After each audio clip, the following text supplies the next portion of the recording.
ஒரு ஊர்ல ஒரு ஆள் இருந்தான். கற்பனையிலேயே காலத்தை கடத்திக்கிட்டு இருந்தான். ஒரு நாள் ஒரு மரத்தடியில் உட்காந்துருந்தான். அவனுக்கு பசிக்கிற மாதிரி தெரிஞ்சுது. உடனே கற்பனையிலேயே சாப்பிட ஆரம்பிச்சிட்டான். அதாவது எதிரில் இலை போட்டு சாப்பாடு போடப்பட்டிருக்கிறதாகவும் அதை இவன் சாப்பிட்றதாகவும் நினச்சிக்கிட்டு கையை மட்டும் வாய்க்கும் தரைக்குமா அப்படியும் இப்படியும் கொண்டுகிட்டு போய் பாவனை பண்ணிக்கிட்டே இருக்கிறான். தூரத்தில் இருந்து பார்க்குறவங்களுக்கு இவன் ஏதோ பலமான விருந்து சாப்பிட்டுக்கிட்டு இருக்கிறான் அப்படின்னு தான் தோணும். அது மாதிரியே பண்ணிக்கிட்டு இருந்தான். அந்த வழியாக ஒரு சன்னியாசி வந்துக்கிட்டு இருந்தார். இவனை பார்த்தார். என்ன இவன் இப்படி பண்ணிகிட்டு இருக்கிறானே அப்படின்னு நினச்சாரு. கொஞ்ச நேரம் அவனையே உத்து பார்த்துக்கிட்டு இருந்தார். இவரை பார்த்ததும் அவன் இன்னமும் சுவாரஸ்யமாக சாப்பிட ஆரம்பிச்சிட்டான். அப்பப்பா, என்ன இது, இந்த குழம்பு இவ்வளவு காரமாக இருக்குது, என்னுடைய நாக்கே எரிஞ்சு போடும் போல இருக்க அப்படின்னு சொல்லிக்கிட்டு பக்கத்தில் ஒரு குவளையை எடுத்து தண்ணி குடிக்கிறது மாதிரி பாவனை பண்ணுறான். அப்பாடா, இப்போ கொஞ்சம் பரவாயில்ல அப்படின்னு சொல்லிக்கிட்டு குவளையை கீழே வைக்கிறது மாதிரி ஒரு பாவனை பண்ணுறான். சன்னியாசி பார்த்தார். என்னப்பா, சாப்பாட்டில் காரம் அதிகமோ அப்படின்னார். ஆமாம் சுவாமி, ஞாபகம் மறதியில் கொஞ்சம் மிளகாய் அதிகமாக சேர்த்துக்கிட்டேன் அப்படின்னா. சரி சாப்பிடு அப்படின்னு சொல்லிட்டார்.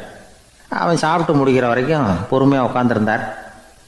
அவன் அப்பாடா அப்படின்னு சொல்லிட்டு மறுபடியும் தண்ணியை எடுத்து குடித்தான். எல்லாம் கற்பனையிலேயே. அதுக்கப்புறம் சன்னியாசி பேச ஆரம்பித்தார். இதை பாருப்பா, உன்னுடைய கற்பனையை நான் மெச்சுறேன். இருந்தாலும் உன் சாப்பாட்டில் ஒரு இனிப்பையும் வச்சுருக்கலாமே, ஏன் மிளகாயை அளவுக்கு அதிகமாக போட்டுவிட்டு அவஸ்தைப்படுறேன் அப்படின்னார். அவன் யோசிக்க ஆரம்பித்தான். அதுக்கப்புறம் இவர் சொன்னார், இதை பாருப்பா, இனிமேல உன்னுடைய கற்பனையும் உயர்ந்ததாக இருக்கட்டும் அப்படின்னு உபதேசம் பண்ணிவிட்டு போனார். எப்பவும் உயர்வை பற்றியே சிந்திக்கணும். உயர்வு கிடைக்கலன்னா கூட அப்படி சிந்திக்கிறத நிறுத்தப்படாது அப்படிங்கிறார் திருவள்ளுவர். உள்ளுவது எல்லாம் உயர் உள்ளல், மற்ற அது தள்ளினும் தள்ளாமை நேர்த்து.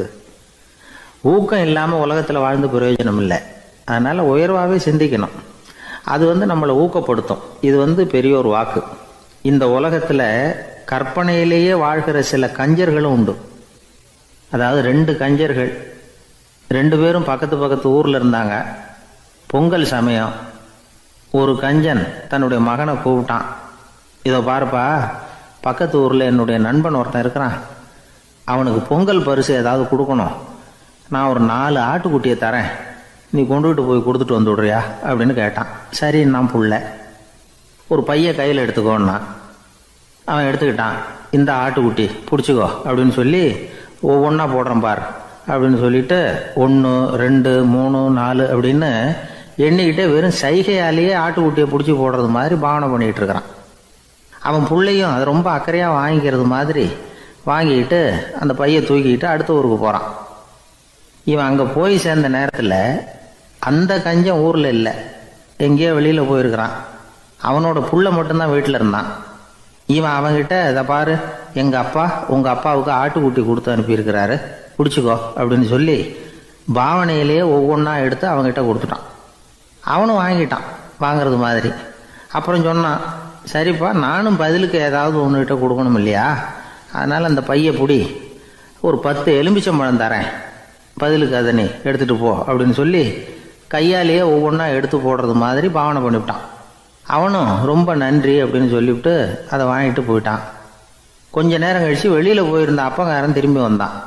உள்ள சொன்னான், அப்பா, உன்னோட நண்பர் அவருடைய மகன் மூலமாக உனக்கு 6 ஆட்டுக்குட்டி கொடுத்து அனுப்பியிருந்தார், நானும் பதிலுக்கு ஒரு 10 எலுமிச்சம்பழம் கொடுத்து அனுப்பியிருக்கிறேன் அப்படின்னா. எப்படிடா கொடுத்தேன்னு கேட்டார் அப்பா. இப்படி தான் கொடுத்தேன்னு சொல்லி சைகையிலேயே காட்டினான். இதை பார்த்ததும் அப்பங்காரனுக்கு பயங்கரமாக கோபம் வந்துட்டுது. பலார்னு அரைஞ்சுட்டான் பையனை. ஏன்ப்பா அரைஞ்ச, 10 எலுமிச்சம்பழம் கொடுத்துட்டேனே அப்படிங்கிறதுக்காகவா அப்படின்னு கேட்டான். அது கூட பரவாயில்ல, நீ காட்டுற சைகையை பார்த்தா ஆரஞ்சு பழம் சைஸுக்கு இருக்குதே, அவ்வளவு பெருசாக ஏன் கொடுத்த, அதுதான் எனக்கு கோபம் அப்படி. ஒரு ராஜா இருந்தார். அவருக்கு என்ன பொழுதுபோக்கு தெரியுமா, தன்னை சுற்றி இருக்கிறவங்க கிட்ட ஏடா கூடமா ஏதாவது கேள்வி கேட்க வேண்டியது, அவங்க பதில் சொல்ல தெரியாமல் முழிக்கிறாங்கல்ல, அதை பார்த்து ரசிக்க வேண்டியது. இப்படி ஒரு சுபாவம் அவருக்கு.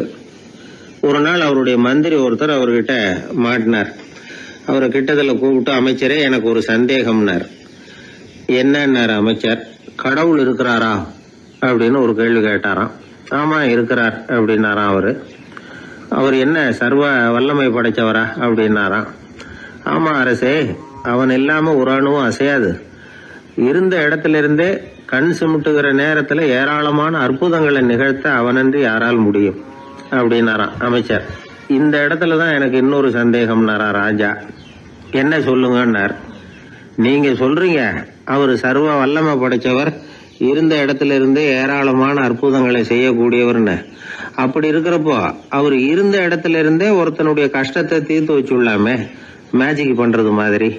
அதை விட்டுட்டு பக்தன் கூப்பிட்டா உடனே ஒரு வாகனத்து மேல ஏறி ஏன் இங்க ஓடி வரணும்? அப்படி வர்றதாக புராணம்லாம் சொல்லுதே. அவருக்கு இருக்கிற சக்திக்கு அவர் உட்கார்ந்த இடத்துல இருந்தே ஒரு விரலை அசைச்சா இங்க பக்தனுக்கு கிடைக்க வேண்டியதெல்லாம் கிடைச்சுடாதா அப்படின்னாராம். அமைச்சர் யோசனை பண்ணி பார்த்திருக்கார். அப்புறம் சொன்னாராம், மன்னா, இந்த கேள்விக்கான பதில சமயம் வர்றப்போ உங்களுக்கு சொல்றேன் அப்படின்னு சொல்லிவிட்டு அப்போதைக்கு அவர்கிட்ட இருந்து தப்பிச்சார். கொஞ்ச காலம் கழிச்சு ஒரு நாள் ராஜா உல்லாச பயணம் புறப்பட்டார். அவருடைய குடும்பம், உறவினர்கள் எல்லாரும் சேர்ந்து போனாங்க. ஒரு பெரிய படகுல ஏறி ஒரு நதியை கடந்து போயிட்டு இருக்கிறாங்க. அந்த படகோட ஒரு முனையில ராஜா உட்கார்ந்து நதியோட அழகை ரசிச்சுக்கிட்டு இருக்கிறார். இன்னொரு முனையில அமைச்சர் இளவரசனுக்கு ஏதோ வேடிக்கை காட்டிட்டு இருக்கிறார். அந்த படகு நடு ஆத்துல போயிட்டு இருக்குது. அப்போ தொப்புன்னு ஒரு பெரிய சத்தம். அரசே, நம்ம இளவரசர் ஆத்துல விழுந்துட்டார் அப்படின்னு அலறினார் அமைச்சர். அவ்வளவுதான். உடனே ராஜா குபீர்னு ஆத்துல பாஞ்சார். மகனை தேட ஆரம்பிச்சுட்டார். அங்கேயும் இங்கேயும் கொஞ்ச நேரம் அல்லாடினாரு. மகனை காணல. அதுக்கப்புறம் மந்திரியும் ஆத்துல குதிச்சு ராஜா கிட்ட வந்தார். அரசே, இளவரசர் படகுல பத்திரமா தான் இருக்கிறார். தண்ணியில விழுந்தது வெறும் கல்லு தான் அப்படின்னார். ரெண்டு பேரும் ஈர உடையோட படகுக்கு சேர்ந்தாங்க. ராஜா மந்திரிய கோபமா பார்த்தார். இது என்ன விளையாட்டுன்னார். அரசே, கொஞ்ச நாளைக்கு முன்னாடி நீங்க கேள்விக்கு பதில் ஒண்ணு கேட்டீங்க. அந்த கேள்விக்கான பதில நீங்க அனுபவ ரீதியா உணரணும்னு ஆசைப்பட்டேன். அதனாலதான் இப்படின்னார். அப்புறம் விளக்கம் கொடுத்தார். அரசே, ஒரு பக்தனுக்கு கஷ்டம்னா இருந்த இடத்துல இருந்து அதை தீர்த்து வைக்கலாமே கடவுள், ஏன் நேர்ல ஓடி வரணும் அப்படின்னு கேட்டீங்க. இப்ப நடந்தது என்ன? இளவரசர் தண்ணியில விழுந்துட்டாருன்னதும் நீங்க ஓன்னு சொல்லி ஒரு விரலை காட்டினா போதும், உடனே தண்ணியில குதிக்கிறதுக்கு ஏராளமான காவலர்கள் இங்க இருக்கிறாங்க. ஆனா நீங்க என்ன செஞ்சீங்க? இளவரசர் விழுந்துட்டாருன்னதும் அவர் எந்த பக்கம் எந்த திசையில விழுந்தாருன்னு கூட கேட்காம உடனே தண்ணியில குதிச்சிங்க. அப்படி உங்களை குதிக்க வச்சது எது? மகன் மேல உள்ள பாசம், அன்பு. அது மாதிரிதான் கடவுளும் ஓடி வர்றார் அப்படின்னார். அதுக்கப்புறம் அந்த ராஜா ஏட கூடமா எதுவும் கேள்வி கேட்கறதே இல்லையா, அந்த பழக்கத்தை விட்டுட்டாராம். அதனால இந்த தகவலை கேட்டு உடனே நீங்களும் கடவுளே கொஞ்சம் இப்படி வந்துட்டு போ அப்படின்னு கூப்பிட்டு அவர் வர்றாரா அப்படின்னு ஆகாயத்தை பார்த்துக்கிட்டு நிக்க கூடாது. இந்த கதையோட கருத்து என்னன்னா, அன்பிற்கும் உண்டோ அடைக்கும் தாழ் அப்படிங்கிறது தான். அன்பு வலிமையானது அப்படிங்கறத புரிஞ்சுக்கிட்டா போதும். உங்களுக்கு ஒரு கல்யாண பத்திரிகை வருது, அதுக்கு நீங்க வாழ்த்து செய்தி அனுப்புறதுக்கும் நேர்ல போறதுக்கும் வித்தியாசம் இருக்குது இல்ல. அன்னைக்கு ஒருத்தன் அப்படிதான் வந்தான். கையில ஒரு கல்யாண பத்திரிகை வச்சிருந்தான். சார், இந்த கல்யாணம் கல்கத்தாவில் நடக்குது, ரொம்ப தூரம் தான், இருந்தாலும் நான் நேர்ல போய் கலந்துக்க போறேன்னா. மாப்பிள்ளை அவ்வளவு நெருக்கமானவரான்னு. இல்ல சார், மாப்பிள்ளையே நான் தான் அப்படிங்கிறான். எல்லாமே நாற்காலிக்கு ஆசைப்படாதவர்கள் அப்படின்னு சொல்லிட முடியாது. ஏன்னா நிறைய பேர் நாற்காலிக்கு ஆசைப்படுறவங்கள நாம் பார்க்குறோம். உட்கார்றதுக்கு ஒரு நாற்காலி கிடைச்சிடாதா? அதோட ஒரு கால் உடஞ்சி முக்காலியாக இருந்தாலும் பரவாயில்ல, ஒரு மாதிரியாக அனுசரித்து உட்காந்துக்கலாம் அப்படின்னு அலையிறவங்க எத்தனை பேர்? இந்த காலத்தில் மட்டும்தான் அப்படின்னு இல்லை, அந்த காலத்துலேயும் இதே மாதிரி ஆசைகள் சபலங்கள் இருந்திருக்கும் போல இருக்கு. பரமசிவன் வசிஷ்டருக்கு ஒரு விசேஷமான ஆசனத்தை கொடுத்துருந்தாராம். சரி, அப்படி என்ன அதில் விசேஷம்னா, வசிஷ்டர் ஒரு குறிப்பிட்ட இடத்துக்கு போகணும்னு நினச்சி புறப்படுறாருன்னு வச்சுக்கோங்க. அவருக்கு முன்னாடியே இந்த ஆசனம் புறப்பட்டுரும். போய் ஒரு வசதியான இடமா பார்த்து இருந்துக்கும். வசிஷ்டர் போவார். அங்கே போனதும் எங்கே உட்காரலாம்ங்கிற இட பிரச்சனையெல்லாம் அவருக்கு ஏற்படுறதில்ல. அதுதான் இவருடைய இருக்கை அங்கே முன்னாடியே போய் காத்துக்கிட்டு இருக்குதே. நேராக போவார், அதில் உட்காந்துக்குவார். மற்ற முனிவர்கள்லாம் இதை பார்த்தாங்க. அவங்களுக்கு பொறாமையாக இருந்துதான். எல்லாரும் ஒரு இடத்துல கூடி இதை பற்றி பேசியிருக்கிறாங்க. என்ன இது, நாமளும் அவரை மாதிரி தானே இருக்கிறோம், இருந்தாலும் நமக்கும் அது மாதிரி ஒரு ஆசனம் கிடைக்கலையே அப்படின்னு யோசனை பண்ணியிருக்காங்க.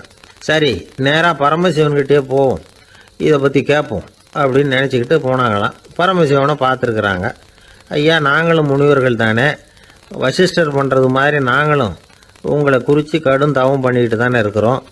அப்படி இருக்கும் பொழுது அவருக்கு மட்டும் ஏன் இந்த விசேஷ சலுகை அப்படின்னு கேட்டிருக்காங்க. அதுக்கு பரமசிவன் சொன்னாராம், முனிவர்களே, உங்கள் கேள்விக்கு நான் பதில் சொல்கிறேன், ஆனால் அதுக்கு முன்னாடி நீங்கள் ஒரு காரியம் பண்ணணும்னாராம். என்ன செய்யணும் சொல்லுங்கன்னு இருக்காங்க. நீங்கள் ஒவ்வொருத்தரும் தனித்தனியாக போய் உங்களை விட உயர்ந்த ஒருத்தரை தேடி கண்டுபிடிச்சி அவருக்கு அதிதி பூஜை பண்ணி அவரை ஒரு மண்டலத்துக்குள்ளே என்கிட்ட அழைச்சிட்டு வந்துருங்க அப்படின்னாராம். சரின்னு எல்லாரும் புறப்பட்டுருக்காங்க. அவங்க போனதுக்கப்புறம் நந்தி தேவனை அழைச்சி வசிஷ்டரை கூப்பிட்டுக்கிட்டு வர சொன்னாராம். அவர் வந்தார், வணங்கினார். வசிஷ்டரே, இன்னையிலேருந்து ஒரு மண்டலத்துக்குள்ளே உங்களை விட தாழ்ந்தவர் ஒருத்தரை தேடி கண்டுபிடிச்சி அவருக்கு அதிதி பூஜை பண்ணி அவரை என்கிட்ட கூப்பிட்டுட்டு வாங்கன்னு விட்டார். சரின்னு இவரும் புறப்பட்டு போயிட்டார். கொஞ்ச நாள் ஆச்சு. முனிவர்கள்லாம் திரும்பி வந்தாங்க. பரமசிவன் முன்னாடி வந்து நின்னாங்க. ஐயா, எவ்வளவோ தேடி பார்த்துட்டோம், எங்களை விட உயர்ந்தவர்கள் யாருமே கிடைக்கல அப்படின்னாங்களாம்.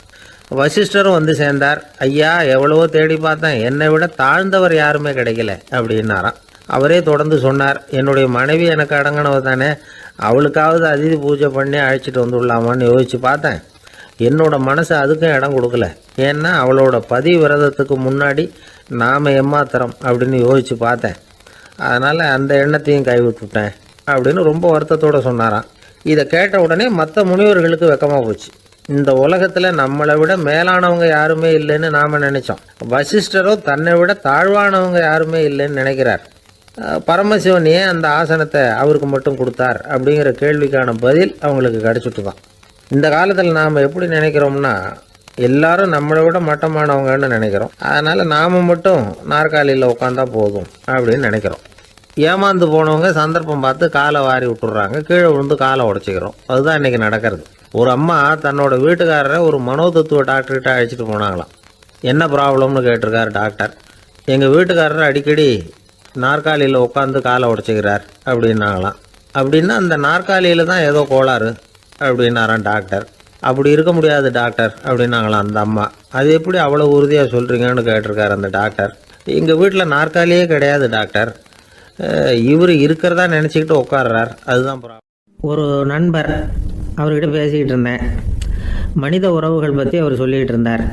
அமெரிக்காவில் தந்தை மகன் உறவு எப்படி இருக்குது அப்படிங்கிறத விளக்கிறதுக்கு அவர் ஒரு கதையை சொன்னார். ஒரு அப்பா பகல் பூராவும் அலுவலகத்தில் வேலை, ஓடி ஆடி உழைச்சிக்கிட்டு களைச்சி போய் ராத்திரி 10 மணிக்கு மேலே வீடு திரும்பினான். வீட்டு வாசலில் அவரோட மகன் காத்துக்கிட்டு இருக்கிறான், இன்னமும் தூங்கலை. அப்பா வாசல்லையே தடுத்து நிறுத்தி, அப்பா உனக்கு சம்பளம் எவ்வளவு அப்படின்னு கேட்குறான். ஏற்கனவே ஆஃபீஸ் பிரச்சனைகளால் அழுத்து போய் திரும்புகிற அப்பாவுக்கு கோவம் வந்துடுது.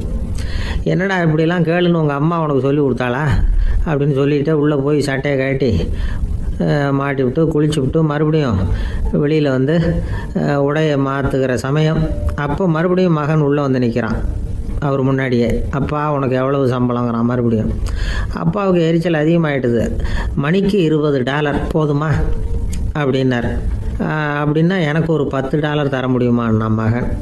இதுக்கு தான் என் சம்பளம் எவ்வளவுன்னு கேட்டியா, 2ஆம் வகுப்பு படிக்கிற உனக்கு எதுக்குடா $10 அப்படின்னு கத்திவிட்டு தொலைக்காட்சி பெட்டியின் முன்னாடி போய் உட்காந்துக்கிட்டு ஏதோ நிகழ்ச்சியை பார்க்க ஆரம்பிச்சிட்டார்.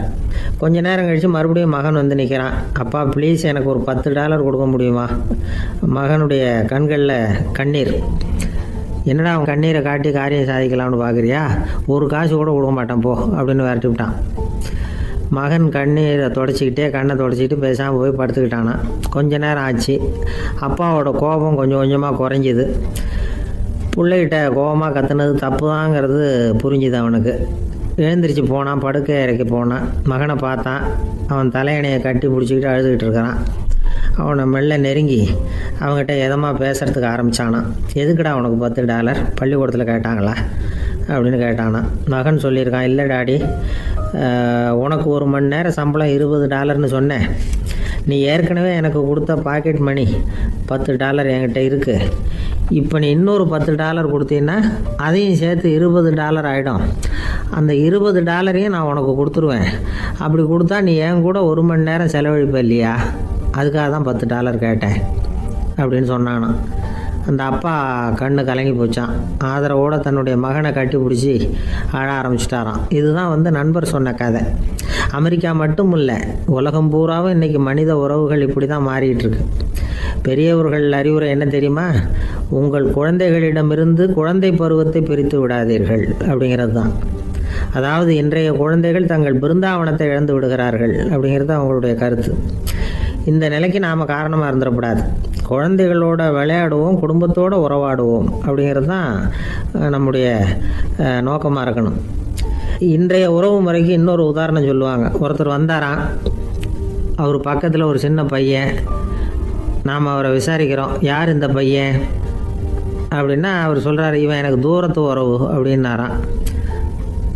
இந்த தூரத்து உறவுன்னா எப்படின்னு இருக்கான். இதுக்கு அவன் சொல்லியிருக்கிறான், இவன் எங்கள் அப்பாவுக்கு 8வது புள்ள அப்படின்னான். தானத்தில் சிறந்தது எது அப்படின்னு ஒரு கேள்வியை கேட்டு, தானத்தில் சிறந்தது நிதானம் அப்படின்னு அதுக்கு ஒரு பதிலும் சொல்கிறவங்க உண்டு.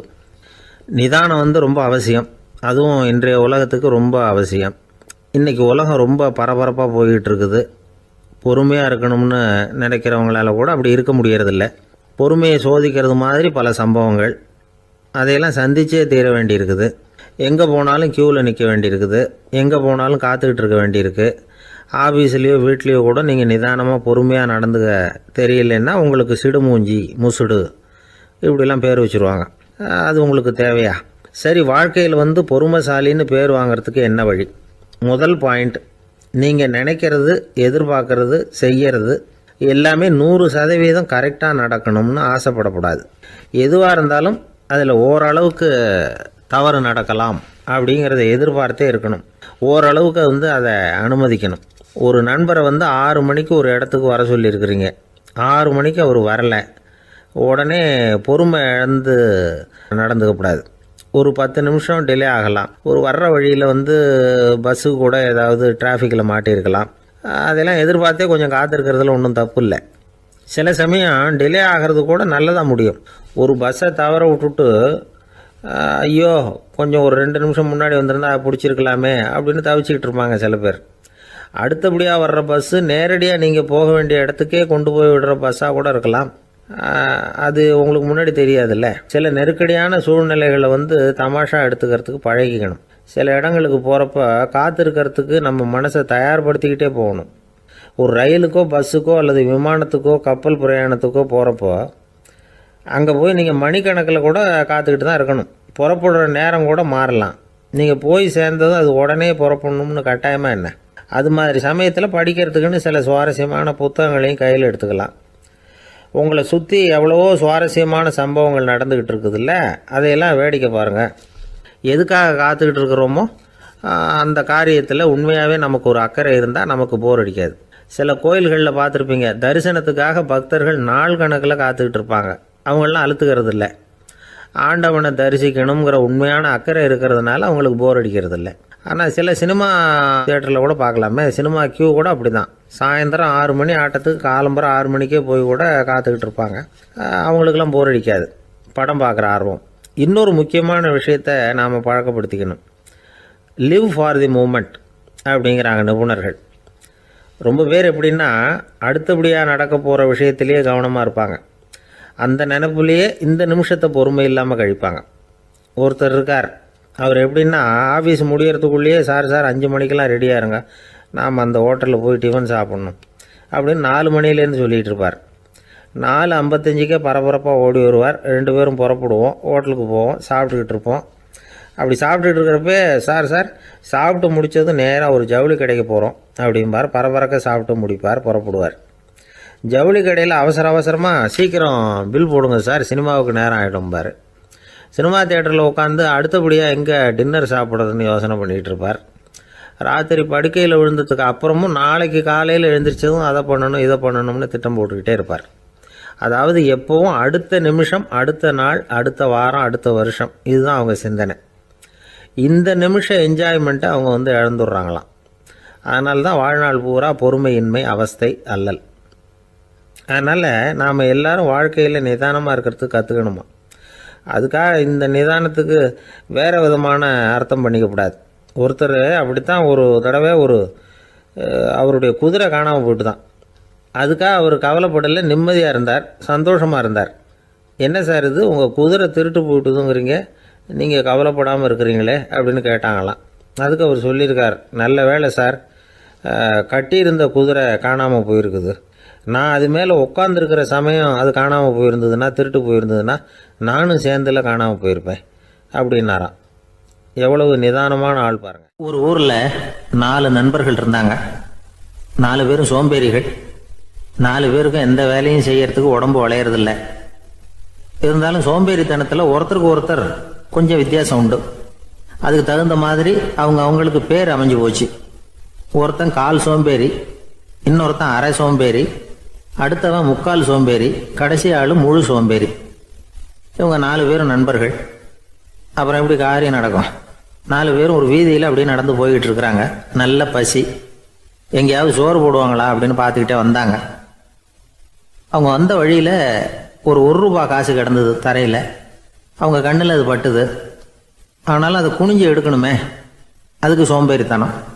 முழு சோம்பேறி பார்த்தான். பக்கத்தில் வந்துக்கிட்டு இருந்த முக்கால் சோம்பேறிக்கிட்ட சொன்னானா, டேய் அதை கொஞ்சம் குனிஞ்சு எடுறா அப்படின்னானா. அவன் என்ன பண்ணான் தெரியுமா? அதுக்கு அடுத்தபடியாக வந்த அரை சோம்பேறிக்கிட்ட சொன்னானா, டேய் நீ அதை கொஞ்சம் குனிஞ்சு எடுறா அப்படின்னானா. அவன் இவனை விட மோசம். அடுத்தவங்ககிட்ட சொல்லியிருக்கிறான். அவனும் குனியறதுக்கு தயாராக இல்லை. ஆக கூடி கடைசியில் யாருமே காசை எடுக்கலை. என்னத்துக்கு அனாவசியமாக உடம்ப வளைச்சிக்கணும் அப்படின்னு எல்லாரும் பேசாமல் வந்துட்டாங்க. அவங்க பாட்டுக்கு நடந்து வந்துக்கிட்டே இருக்கிறாங்க. எதிரில் ஒருத்தன் வாழைப்பழத்தை வண்டியில் வச்சு தள்ளிக்கிட்டே வந்தான். ரூபாய்க்கு 4 பழம்னு கூவி விற்றுக்கிட்டே வர்றான். இப்போ அந்த முழு சோம்பேறி சொன்னானா, டேய் வழியில் கிடந்ததை 1 ரூபா, அதையாவது எடுத்துக்கிட்டு வந்திருந்தா இப்போ இந்த பழத்தை வாங்கி ஆளுக்கு ஒன்று சாப்பிடலாமே அப்படின்னானா. ஆமாம் சாப்பிட்ருக்கலாமே அப்படின்னாங்களாம் மற்றவங்களும். ஆனாலும் திரும்பி போய் அதை எடுக்கணும்னு யாருக்கும் தோணலை. பேசாமல் சோர்ந்து போய் நடந்து வந்தாங்களாம். இருட்டி போச்சு. வழியில் ஒரு கோவில். சரி இங்கேயே படுத்து தூங்குவோம் அப்படின்னா ஒருத்தன். அதுதான் சரின்னாங்க மற்றவங்களும். அப்படியே மண்டபத்தில் படுத்துட்டாங்க. கோவில் அர்ச்சகர் வேலையெல்லாம் முடிச்சு விட்டு வெளியில் வந்திருக்காரு. இவங்கள பார்த்தாராம். ஏன் இப்படி சோர்ந்து போய் கிடக்குறீங்க அப்படின்னு விசாரிச்சிருக்காரு.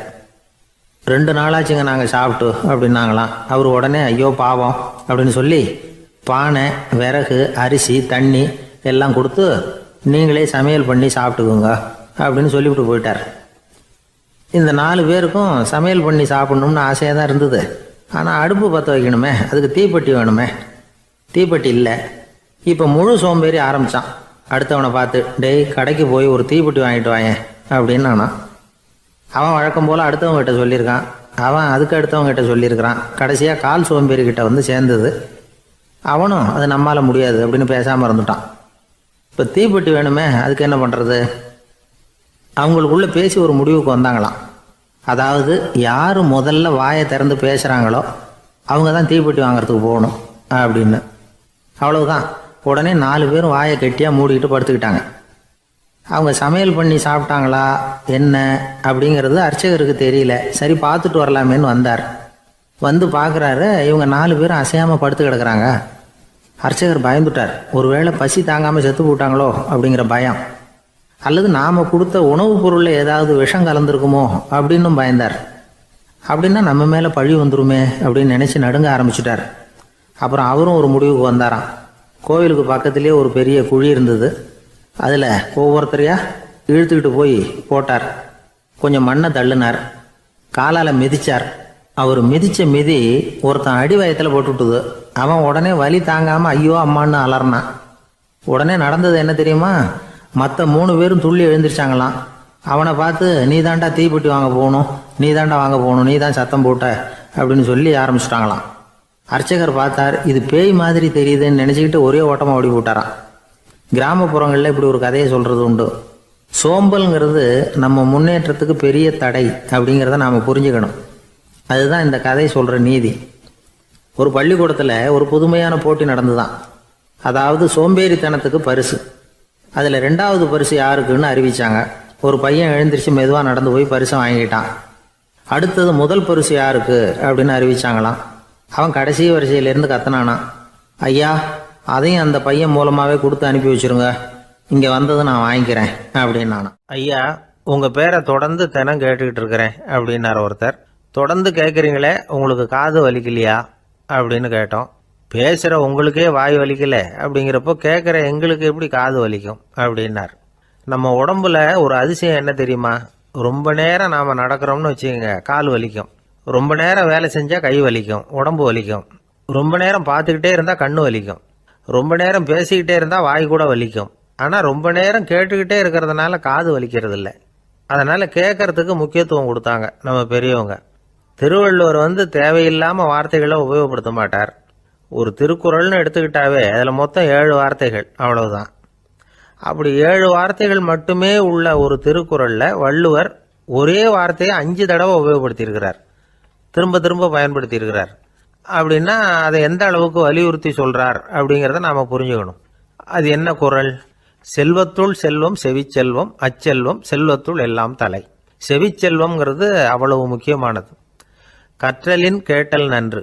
அதிகம் கேட்கணுங்கிறதுக்காகத்தான் எவ்வளவு கேட்டாலும் காது வலிக்கிறது இல்லை. குறைச்சலாக பேசணும், அதிகமாக கேட்கணும். இன்னொரு விஷயம் கவனிங்க, நம்ம உடம்புல கண்ணுக்கு மூடி இருக்குது, எதையாவது நாம் பார்க்க விரும்பலைன்னா உடனே கண்ணை மூடிக்கலாம். நம்ம வாய்க்கு மூடி இருக்குது, பேச விருப்பம் இல்லையா, வாயை மூடிக்கலாம். மூக்குக்கு கூட மூடிக்கிற வசதி இருக்குது, எதையாவது முகர விருப்பம் இல்லையா, மூச்சை அடக்கிக்கலாம். ஆனால் பாருங்கள், காதுக்கு மூடி கிடையாது, அதை கையால் தான் மூட முடியும். யார் என்ன சொன்னாலும் அது நல்லதோ கெட்டதோ காதில் விழுந்துக்கிட்டு தான் இருக்கும். அறிவு தான் நல்ல விஷயங்களை எடுத்துக்கிட்டு கெட்ட விஷயங்களை விட்டுடணும். நல்ல கருத்துக்கள் நம்ம காதில் நிறைய விழுந்துக்கிட்டே இருக்கணும். அதை கேட்டு நாம் நல்லபடியாக வாழணுங்கிறது தான் படைப்பின் விருப்பம். ஆன்மீகவாதிகள் கூட ஒன்று சொல்லுவாங்க, அதாவது ஆன்மீக பாதையில் நீங்கள் முன்னேறணும்னா முதல்ல சிரவணம் செய்யணும்பாங்க. அதாவது பெரியவங்க சொல்கிற நல்ல கருத்துக்களை கேட்கணும் அப்படின்னு அதுக்கு அர்த்தம். அதனால் யார் நல்ல கருத்துக்களை சொன்னாலும் அதை காது கொடுத்து கேளுங்க. இவ்வளவு கருத்துக்களையும் நம்ம நேயர் ஒருத்தர்கிட்ட சொல்லிகிட்டு இருந்தோம். அவரும் சரி சரின்னு தலையாடிக்கிட்டே இருந்தார். அப்புறம் சொன்னார், நீங்கள் சொல்கிறது சரிதான் சார், காதுக்கு மூடி இல்லைங்கிறது ரொம்ப சரி. அதனால தான் உங்கள் தகவல் கூட நாங்கள் விரும்புகிறோமோ இல்லையோ தினம் காதில் விழுந்துக்கிட்டு இருக்குது அப்படின்னார். எங்களுக்கு ரொம்ப பெருமையாக இருந்தது. அப்படியா அப்படின்னோம். ஆனாலும் என்ன மாதிரி சில பேர் நீங்கள் தகவல் சொல்கிற சமயத்தில் காதில் மூடி இல்லையேன்னு சொல்லி கவலைப்படுறதில்ல சார் அப்படின்னார். ஏன்னு கேட்டோம். காதை மூடுறதுக்கு தானே வசதி இல்லை, ரேடியோவை மூடுறதுக்கு வசதி இருக்குதுல்ல, அதனால் டக்குன்னு அதை மூடி வச்சுருவோம் அப்படின்னார். ஒரு திருடன் ஒரு வீட்டில் போய் திருடணும்னு திட்டம் போட்டான். இருட்டுனதும் போய் திருடணும். ஆனால் ராத்திரி ஆனால் வாசல் கதவை சாத்தி உள்பக்கம் தாழ்பால் போட்டுருவாங்களே, என்ன பண்ணுறது, எப்படி வீட்டுக்குள்ளே போகிறது? இவன் யோசனை பண்ண ஒரு முடிவுக்கு வந்தான். சரி, பகல் நேரத்திலே யாருக்கும் தெரியாமல் அந்த வீட்டுக்குள்ளே நுழைஞ்சிருவோம், அங்கே போய் எங்கேயாவது ஒளிஞ்சிக்குவோம், இருட்டுற வரைக்கும் பேசாமல் இருப்போம். ராத்திரி எல்லாரும் தூங்கினதுக்கு அப்புறம் நைஸா போய் பீரோவை திறந்து இருக்கிறது பூரா எடுத்துக்கிட்டு ஓடியாந்துடலாம் அப்படின்னு திட்டம் போட்டான். அதே மாதிரி ஒரு நாள் மத்தியானத்துக்கு மேலே அந்த வீட்டுக்காரன் எங்கேயோ வெளியில் புறப்பட்டு போனான். வீட்டுக்கார அம்மா அடுப்பங்கரையில் என்னவோ சமைச்சிக்கிட்டு இருந்தாங்க. திருடன் பார்த்தான், இதுதான் சமயம்னு அந்த வீட்டுக்குள்ள மெதுவாக நுழைஞ்சிட்டான். எங்கே ஒளியலாம்னு பார்த்தா வலது பக்கம் ஒரு ரூம் இருந்தது. அங்கே போனான். அங்கே ஒரு படுக்கை அறை, அங்கே ஒரு பெரிய கட்டில் இருந்தது. அதுக்கு அடியில் போய் பதுங்கிட்டான். இருட்டுனது நம்ம வேலையை ஆரம்பிக்கலாம், அது வரைக்கும் பொறுமையா இருக்கணும் அப்படின்னு சொல்லி பேசாம வாயை மூடிட்டு கம்முன்னு இருக்கிறான். ரொம்ப நேரம் கழிச்சு வெளியில போயிருந்த வீட்டுக்காரன் திரும்பி வந்தான், சாப்பிட்டான், லைட்டை நிறுத்தி விட்டு படுத்துட்டான். அந்த அம்மாவும் வேலையெல்லாம் முடிச்சுட்டு வந்து படுத்துட்டாங்க. நடு ராத்திரி, விடி விளக்கு லேசா எரிஞ்சுக்கிட்டு இருக்கு. வீட்டுக்காரன் லேசா கண்ணை முடிச்சான். கட்லுக்கு நேரா எதிரில் ஒரு கண்ணாடி, அதுல பாக்குறான் கட்லுக்கு கீழே ஒரு திருடன் ஒளிஞ்சு இருக்கிறது தெரிஞ்சு போச்சு. உடனே அவன் திருடன் திருடன்னு சத்தம் போடல, யோசனை பண்ணான். மேஜையில இருக்கிற கத்தி எடுத்து கையில வச்சுக்குவோமா அப்படின்னு யோசனை பண்ணான். இந்த சந்தர்ப்பத்துல கத்தியை உபயோகப்படுத்துறத விட புத்தியை உபயோகப்படுத்துறது தான் சாமர்த்தியம் அப்படின்னு நினைச்சான். உடனே அது பிரகாரம் செயல்பட ஆரம்பிச்சிட்டான். என்ன பண்ணான் தெரியுமா? எதையும் வெளியில காட்டிக்காம ரொம்ப சர்வசாதாரணமா தன்னுடைய மனைவி கிட்ட பேச ஆரம்பிச்சான். மனைவியும் புத்திசாலி, அதனால அவங்களுக்கு தெரியும். அவங்களும் வீட்டுக்காரர் கேட்ட கேள்விக்கு பொருத்தமா பதில் சொல்ல ஆரம்பிச்சாங்க. இவன் கேட்டான், இத பாரு, நமக்கு குழந்தை பிறந்தா அதுக்கு கிருஷ்ணமூர்த்தின்னு தான் பேர் வைக்கணும் அப்படின்னா. அதெல்லாம் முடியாது. ஆம்பளை பிள்ளையா இருந்தா ஏகாம்பரம், பொம்பளை பிள்ளையா இருந்தா பங்கஜவல்லி, இதுதான் அவங்க மாமனார் மாமியார் பேர், அதான் வைக்கணும் அப்படின்னாங்க அந்த அம்மா.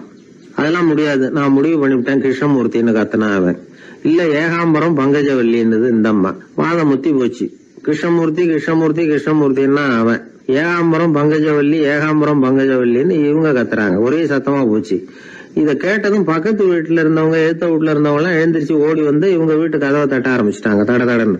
இவன் சாவகாசமா எழுந்திரிச்சு போய் கதவை திறந்தான். என்னங்க இந்த ராத்திரி வேலையில எங்களை எல்லாம் ஏன் கூப்பிட்டீங்க, யாருக்கு என்னாச்சு அப்படின்னு கேட்டாங்க. கேட்டது யாருன்னா பக்கத்து வீட்டு கிருஷ்ணமூர்த்தி, எழுத்த வீட்டு ஏகாம்பரம், பங்கஜவல்லி எல்லாரும்.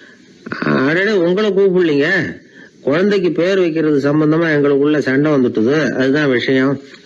வேணும்னா இதை கட்டிலுக்கு அடியில ஒளிஞ்சிட்டு இருக்கிறானே ஒருத்தன், அவனை கூட கேட்டு பாருங்க, அவன் தான் இதுக்கு சாட்சி அப்படிங்கிறான் அந்த ஆளு. உடனே எல்லாரும் விஷயத்த புரிஞ்சுக்கிட்டு திருடனை பிடிச்சி போலீஸ்ல ஒப்படைச்சிட்டாங்களாம். நெருக்கடியான நேரங்கள்ல பதறாம புத்திசாலித்தனமா செயல்படணுங்கிறத தெரிஞ்சுக்கிறதுக்காக இந்த கதை. புத்திசாலித்தனமா செயல்படுற ஒரு குடும்ப தலைவி இருக்காங்க. அவங்க என்ன செய்வாங்க தெரியுமா, எல்லாரும் ராத்திரி ஆனா வீட்டை உள்பக்கமா போட்டு விட்டு தானே படுப்பாங்க. ஆனா அந்த அம்மா என்ன பண்ணுவாங்கன்னா வீட்டை வெளிப்பக்கமா ஒரு பூட்டு போட்டு பூட்டி விடுவாங்க. எழுத்த வீட்டுக்காரங்க கிட்ட சொல்லி தினமும் இப்படி பூட்டி விட சொல்றது பழக்கம். ஏங்க அப்படி செய்யறீங்க, திருடன் சுலபமா உள்ளே வந்துடக்கூடாதுங்கிறதுக்காகவா அப்படின்னு கேட்டாங்க. இல்லைங்க, சுலபமா வெளியில போயிடக்கூடாதுங்கிறதுக்காக அப்படின்னாங்க. என்னங்க சொல்றீங்க அப்படின்னு கேட்டாங்க. ஆமாங்க, இவருக்கு அந்த பழக்கம் உண்டு அப்படின்னு தன்னுடைய வீட்டுக்காரரை காட்டினாங்க. பக்கத்து வீடுகள் பத்திரமா இருக்கணுங்கிறதுக்காக தன்னுடைய வீட்டை பூட்டி வைக்கிறது ஒரு பெரிய விஷயம் தானே. நடந்து போய்கிட்டு இருந்தார். அவர் தோளில் ஒரு பெரிய துணி மூட்டை, அதை சுமந்துக்கிட்டு கடத்தெருவை நோக்கி அவர் போய்கிட்டு இருக்கிறார். வழியில் அவரை சந்திச்சார் உமர். அவர் கேட்டார், கலீஃபா அவர்களே எங்க புறப்பட்டுட்டீங்க அப்படின்னு கேட்டார். கலீஃபான்னா ஆட்சித்தலைவர்னு அர்த்தம். இதுக்கு அவர் சொன்னார், நான் துணி வணிகம் செய்கிறவன், அதனால துணி வியாபாரம் செய்யறதுக்காக போயிட்டு இருக்கிறேன்னார். நீங்க இப்போ இந்த நாட்டுக்கு ஆட்சி தலைவர், ஆட்சி பொறுப்புல இருக்கிறீங்க, நீங்க வியாபாரம் செய்ய போட்டா அரசு பணிகளை செய்யறது யாரு அப்படின்னு கேட்டார் அவர். நான் அரசு பணிகளை மட்டுமே செஞ்சுக்கிட்டு இருந்தா என் குடும்பத்தை காப்பாத்துறது யாரு அப்படின்னு கேட்டார் அவர். இப்படி கேட்டவர் யார் தெரியுமா, அவர் தான் அபூபக்கர், இறை தூதர் முகமது அவர்களுக்கு பிறகு கலீஃபாவாக தேர்ந்தெடுக்கப்பட்டவர். அப்போலாம் ஆட்சி தலைவர்களுக்கு சம்பளம்னு எதுவும் கிடையாது. இந்த பிரச்சனையை எப்படி தீர்க்கிறதுன்னு யோசனை பண்ணார் உமர். அபு உபைதா அவர்கள்கிட்ட அழைச்சிட்டு போனார். அவர் யாருன்னா, அவர் தான் பொது நிதி கருவூலத்தின் பொறுப்பாளர். அவர்கிட்ட பிரச்சனையை சொன்னார். இது மாதிரி ஆட்சி தலைவருக்கு பொது நிதியிலிருந்து ஊதியம் அளிக்க முடியுமான்னு கேட்டார். பொது நிதி விதிகளின்படி அதுக்கு சாத்தியம் இல்லைன்னு சொல்லிவிட்டாரு அவரு. சரி, வேற ஏதாவது வழி இருக்குதான்னு கேட்டார் உமர். அபு உபைதா கொஞ்சம் யோசனை பண்ணி பார்த்தார். அப்புறமா சொன்னார், மக்காவிலிருந்து மதீனாவுக்கு குடிபெயர்ந்து வந்த அகதிகளுக்கு நிதி உதவி அளிக்கிறதுக்கு விதிகளில் இடம் இருக்கு. அப்படி பார்த்தா அபூபக்கரும் அகதி தானே, அதனால எல்லா அகதிகளுக்கும் கொடுக்கறது மாதிரியே அவருக்கும் ஒரு தொகை அளிக்கலாம்னார். கலீஃபா அபூபக்கருக்கு இந்த அகதி உதவி தொகையைத்தான் கொடுத்துட்டு வந்தாங்களாம். குடும்ப செலவுக்கு அது போதுமானதா இல்லை. இருந்தாலும் கலீஃபாங்கிறதுக்காக மற்ற அகதிகளை விட அதிகமாக தொகையை பெற அவர் விரும்பல. மார்பு பக்கம் கிழிஞ்சிருந்த ஒரு மேலாடையை தான் அவர் அணிஞ்சிருந்தார். அவருடைய துணைவியார் அஸ்மா, அவங்க ஒரு நாள் தேன் அருந்த ஆசையா இருக்குன்னாங்களாம். நமக்கு கிடைக்கிற ஊதியம் குடும்ப செலவுக்கே போதுமானதா இல்லையே, இந்த நிலையில தேன் வாங்கறதுக்கு காசுக்கு நான் எங்க போவேன் இருக்காரு அவரு. கொஞ்ச நாள் கழிச்சு அவங்க ஒரு தொகையை அவர்கிட்ட கொடுத்து தேன் வாங்கிட்டு வர சொன்னாங்களாம். இவருக்கு ஆச்சரியம், ஏது இந்த பணம்னு கேட்டிருக்காரு. நீங்க தினமும் குடும்ப செலவுக்காக கொடுத்துக்கிட்டு வந்த பணத்துல கொஞ்சம் கொஞ்சமா மிச்சப்படுத்தி வச்சேன்னாங்களாம். அபூபக்கர் அந்த பணத்தை எடுத்துக்கிட்டு நேரா பொது நிதி கருவூல பொறுப்பாளர்கிட்ட போனார். இந்த பணத்தை பொது நிதியில சேர்த்துருங்க, இது அதிகப்படியா எனக்கு தரப்பட்டு வந்த ஊதியம், அடுத்த மாசத்துல இருந்து இந்த தொகையை குறைச்சிங்கன்னு வேற சொல்லிவிட்டாராம். பசியை தணிக்க தேவையான அளவு உணவு, ஒரு ஜோடி உடை, இதை தவிர கூடுதலா மக்கள் பொது நிதியிலிருந்து வாங்கிக்கிறதுக்கு என் குடும்பத்தாருக்கு உரிமை இல்லை அப்படின்னு சொல்லி கண்டிப்பா சொல்லிவிட்டாராம். அவர் வாங்கிட்டு வந்த இந்த குறைந்த ஊதியம் கூட அவர் மனசை உறுத்திக்கிட்டே இருந்தது. கடைசி நேரம் அவர் தம்முடைய மகள் ஆயிஷா அவர்களை அழைச்சார். மகளே, இதுவரைக்கும் பொது நிதியிலிருந்து நான் வாங்கிட்டு வந்த தொகை என்னுடைய இதயத்துல பாரமா அழுத்திக்கிட்டு இருக்கு. என் தோட்டத்தை வித்து அதுல வர்ற பணத்திலிருந்து நான் இதுவரைக்கும் வாங்கிட்டு வந்த ஊதிய தொகையை கணக்கு போட்டு பொது நிதியில சேர்த்துடு அப்படின்னாராம். பதவி ஏற்கிறதுக்கு முன்னாடி தன்கிட்ட இருந்ததை விட இப்ப கூடுதலா என்ன சொத்து இருக்குன்னு பார்த்திருக்கார். ஒரு ஒட்டகம், ஒரு கோப்பை, ஒரு பணியாள். இதையும் அடுத்தபடியா கலீஃபாவா வர்றவர்கிட்ட ஒப்படைச்சிருங்க அப்படின்னு விட்டாராம். அதே மாதிரி அடுத்து வந்த உமர் கிட்ட ஒப்படைச்சாங்க. அப்போ உமர் சொன்னாராம், அபூபக்கரே, இந்த முன்மாதிரியால உங்களுக்கு பிறகு இந்த ஆட்சி பொறுப்பை ஏற்கிறவர்களை பெரும் நெருக்கடிக்கு ஆளாகி விட்டீங்க அப்படின்னு சொல்லி ரொம்ப கண் கலங்கினாராம். கடைசியா அபூபக்கர் தன்னுடைய குடும்பத்தாருக்கு விட்டு சென்ற சொத்து ஒரு படுக்கை விரிப்பு, ஒரு போர்வை, அவ்வளவுதான். இது சிந்திக்க வேண்டிய ஒரு செய்தி. ஒரு ஊர்ல ஒரு மன்னர் இருந்தாராம். அமைச்சர் அவர்கிட்ட சொன்னாராம், மன்னா, நம்ம ராஜ்யத்துல இனிமே லஞ்ச ஊழலே இருக்காதுன்னாராம். ஆஹா, அப்படின்னா ஊழல் பேர் வழிகளை எல்லாம் நாடு கடத்தியாச்சா அப்படின்னு கேட்டிருக்காரு மன்னர். இதுக்கு அவரு, அப்படி இல்லைங்க, இனிமே கொடுக்கறதுக்கு ஜனங்கள் கிட்ட பணமே இல்லை அப்படின்னாராம். ஒரு ஊர்ல ஒரு பெரிய ஞானி இருந்தார். அவர் படுக்கையில் இருந்தார். இன்னும் கொஞ்ச நேரம்தான் அவர் இந்த உலகத்தில் இருக்க போறார். அவரை சுற்றி ஏகப்பட்ட கூட்டம். ஏற்கனவே அவருடைய உபதேசங்களை கேட்டவங்க பல பேர் அவரை சுற்றி நிற்கிறாங்க. அந்த ஞானி மெதுவாக கண்ணை திறந்து பார்க்குறார். எல்லாரும் அவருடைய கடைசி வார்த்தையை கேட்கறதுக்காக அவளோட காத்துக்கிட்டு இருக்கிறாங்க. அந்த ஞானி மெதுவாக பேச ஆரம்பித்தார். நான் என்னுடைய வாழ்நாள் பூராவும் உங்களுக்கு நிறைய போதனைகள் சொல்லிக்கிட்டு இருக்கிறேன். பேரானந்தம், மகிழ்ச்சி, தியானத்தன்மை, இதை பற்றியெல்லாம் சொல்லியிருக்கிறேன். இப்போ நான் வேற ஒரு கரைக்கு போய்கிட்டு இருக்கிறேன். நான் இனிமேல் இந்த கரையில் இருக்க மாட்டேன். நீங்கள் நான் சொன்னதையெல்லாம் கேட்டீங்க, ஆனால் எதையும் நீங்கள் நடைமுறைப்படுத்தி பார்க்கல. எல்லாம் கேட்டதோடு சரி, அதோட விட்டுவிட்டீங்க. அப்புறம் அதை தள்ளி போட்டுக்கிட்டே வந்துட்டீங்க. மேலும் அதை தள்ளி போடுறதுல எந்த பிரயோஜனமும் கிடையாது. இப்போ நான் போய்கிட்டு இருக்கிறேன். உங்களில் யாராவது என்னோட வர்றதுக்கு தயாரா அப்படின்னு கேட்டார். அவ்வளவுதான். யாரும் வாய திறக்கல. ஒரே மௌனம், சத்தமே இல்லை. ஒருத்தர் பார்த்துக்கிட்டே நிற்கிறாங்க. அந்த கூட்டத்தில் ஒரு ஆள் அந்த ஞானி கூடவே 40 வருஷத்துக்கு மேலே இருந்திருக்கிறான். அவனும் வாயை திறக்காம இன்னொருத்தன் முகத்தை பார்த்துக்கிட்டே நிற்கிறான். இந்த சமயத்தில் பின்னாடி நின்றுட்டு இருந்த ஒருத்தன் கையை தூக்கினான். ஞானி அவனை பார்த்தார். சரி, ஒருத்தனுக்காவது நம்மோட வர்றதுக்கு தைரியம் இருக்குது அப்படின்னு நினைச்சார். ஆனால் அந்த ஆள் என்ன சொன்னான் தெரியுமா? ஐயா, நீங்கள் கேட்குறப்போ நான் உடனே எழுந்திருக்கல, கையை மட்டும்தான் தூக்கினேன். என்ன காரணம்னா, நான் எப்படி அடுத்த கரைக்கு சேர்றதுங்கிறது தெரிஞ்சுக்கிறதுக்காக தான். அந்த விவரத்தை மட்டும் இப்போ உங்ககிட்ட இருந்து நான் தெரிஞ்சுக்க ஆசைப்படுறேன். ஏன்னா இப்போ நான் உங்கள் கூட வர்றதுக்கு தயாராக இல்லை. எவ்வளவோ காரியங்களை நான் இன்னும் இங்கே முடிக்க வேண்டி இருக்குது. வீட்டுக்கு ஒரு விருந்தினர் வந்திருக்கிறார். என்னுடைய இளைய மகனுக்கு கல்யாணம் பண்ணி வைக்கணும். அதனால் இன்னைக்கு உங்கள் கூட வர முடியாது. அது மட்டும் இல்லை, இப்போ உங்கள் கூட அடுத்த கரைக்கு வந்தால் திரும்பி வர முடியாதுன்னு வேற சொல்கிறீங்க. அதனால் இப்போ நான் வரல. இன்னொரு நாள் நிச்சயமாக நான் வர்றேங்க, உங்களை சந்திக்கிறேன். அதனால் இப்போ நீங்கள் இன்னொரு தடவை எங்களுக்கு விளக்கமாக சொல்லணும். ஏற்கனவே பல தடவை சொல்லியிருக்கிறீங்க. தயவு பண்ணி இப்போ ஒரு தடவை சொன்னீங்கன்னா சௌகரியமாக இருக்கும். அந்த அடுத்த கரையை அடையிறது எப்படி? இப்போ ஒரு தடவை அதை விளக்கமாக சொல்லிட்டீங்கன்னா நல்லா ஞாபகப்படுத்திக்குவேன். அது சரியான சமயம் வர்றப்போ இது எனக்கு உதவியாக இருக்கும் அப்படின்னு நானா. ஆனால் உண்மை என்ன தெரியுமா? அந்த சரியான சமயம் வரவே இல்லை அப்படிங்கிறது தான் உண்மை. இப்படி அந்த கதை முடியும். இந்த கதை அந்த ஒரு ஆளுக்கு மட்டும் இல்லை, கிட்டத்தட்ட எல்லாருக்குமே அது பொருந்தும் அப்படிங்கிறாங்க விவரம் தெரிஞ்சவங்க.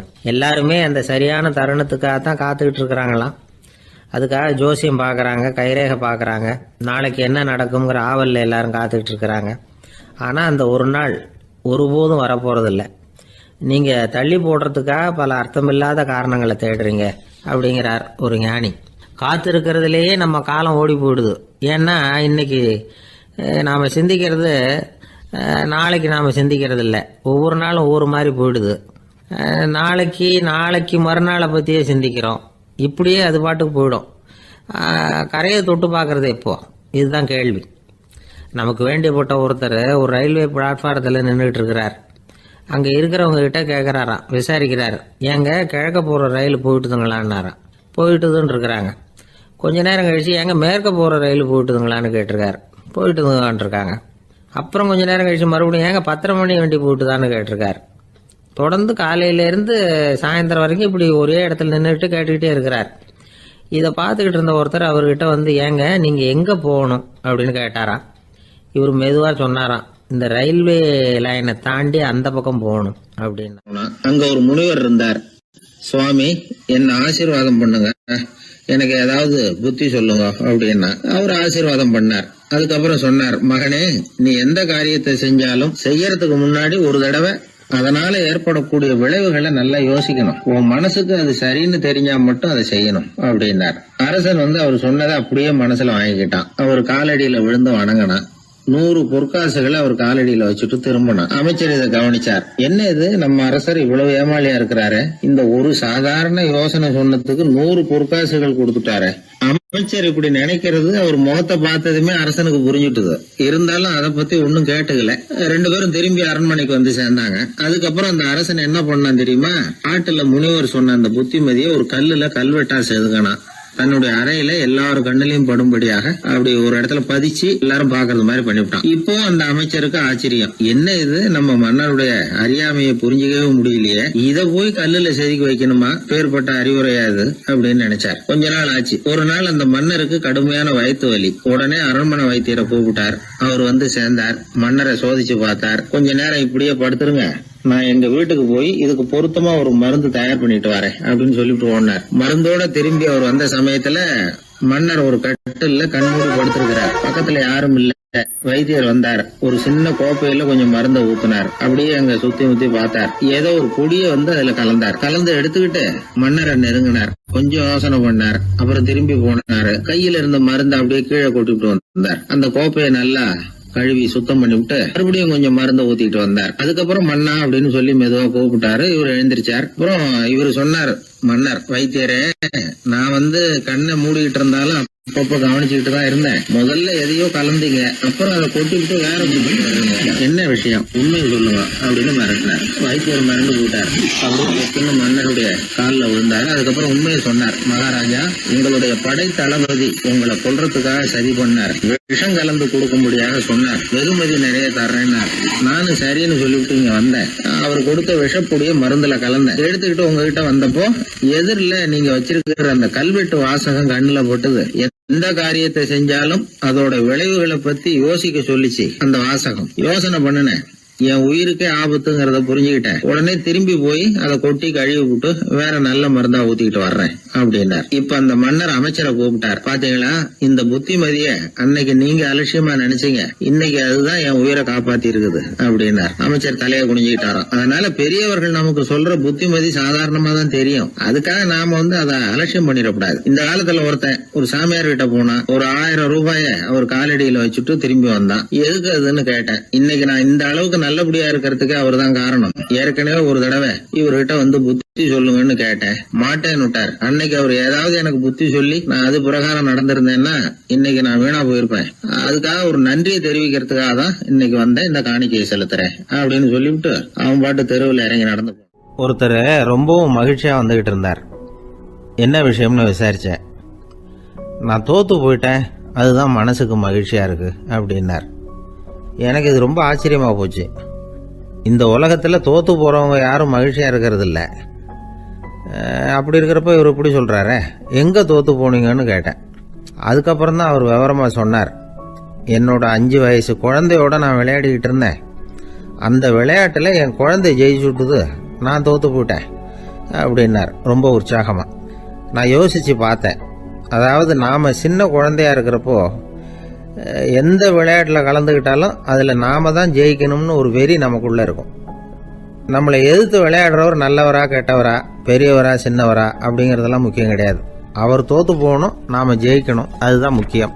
எதிரியை சந்தோஷப்படுத்த விளையாடுகிற கலை வந்து அப்ப நமக்கு தெரியறதில்ல. வாழ்க்கையில் ஒரு பக்குவம் வந்ததுக்கு அப்புறம் வெற்றி பெறணுங்கிற மன அழுத்தம் போயிடுது.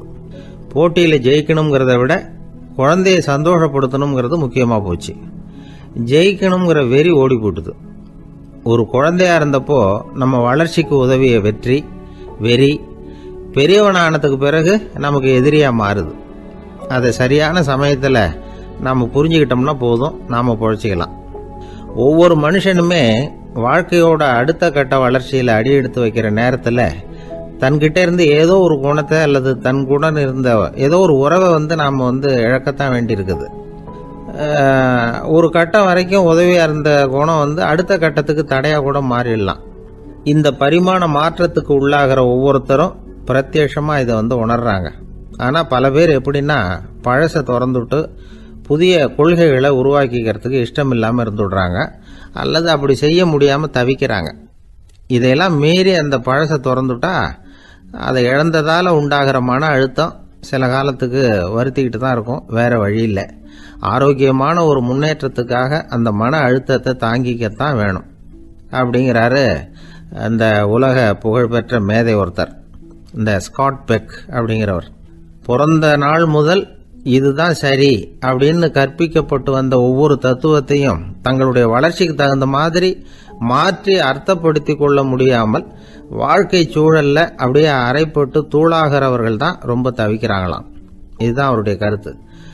பெரும்பாலும் மனிதர்களுடைய நடுத்தர வயசில், அதாவது 30 தாண்டுகிற சமயத்தில் தான் இந்த தவிப்பு உண்டாகுதான். இதை தான் மேற்கத்திய நாடுகளில் அடிக்கடி மிட் லைஃப் கிரைசிஸ் அப்படின்னு சொல்கிறாங்க. அப்பப்போ பழசையெல்லாம் தொலைச்சி விட்டு புதுசாக பிறக்கிறதுக்கு கற்றுக்கணும். ஒவ்வொரு நிமிஷத்தையும் அந்த நிமிஷத்துக்கு ஏற்ற சித்தாந்தம் கொண்டவர்களாக சந்திப்போம் அப்படிங்கிறார் அந்த உளவியல் நிபுணர். இப்படி பழகிக்கிட்டா வாழ்க்கை இன்பமயம், இல்லைன்னா தவிப்பு மயம்தான். பழசை தொலைக்க முடியாதவர்களில் எத்தனையோ பேர் உண்டு, எத்தனையோ ரகம் உண்டு. அதில் வேடிக்கையான நண்பர்களும் உண்டு. ஒருத்தர் நண்பர் வீட்டுக்கு போனார். அவர் ஏதோ இனிப்பு பலகாரம் கொடுத்து சாப்பிட சொல்லியிருக்கிறாங்க அவங்க வீட்டில். இவர் சாப்பிட்டு பார்த்துட்டு சொன்னாராம், சார் 6 மாதத்துக்கு முன்னாடி ஒரு தடவை இங்கே வந்தேன், அப்போது ஒரு இனிப்பு பலகாரம் கொடுத்தீங்க, அது இதை விட நல்லா இருந்தது சார் அப்படின்னாராம்.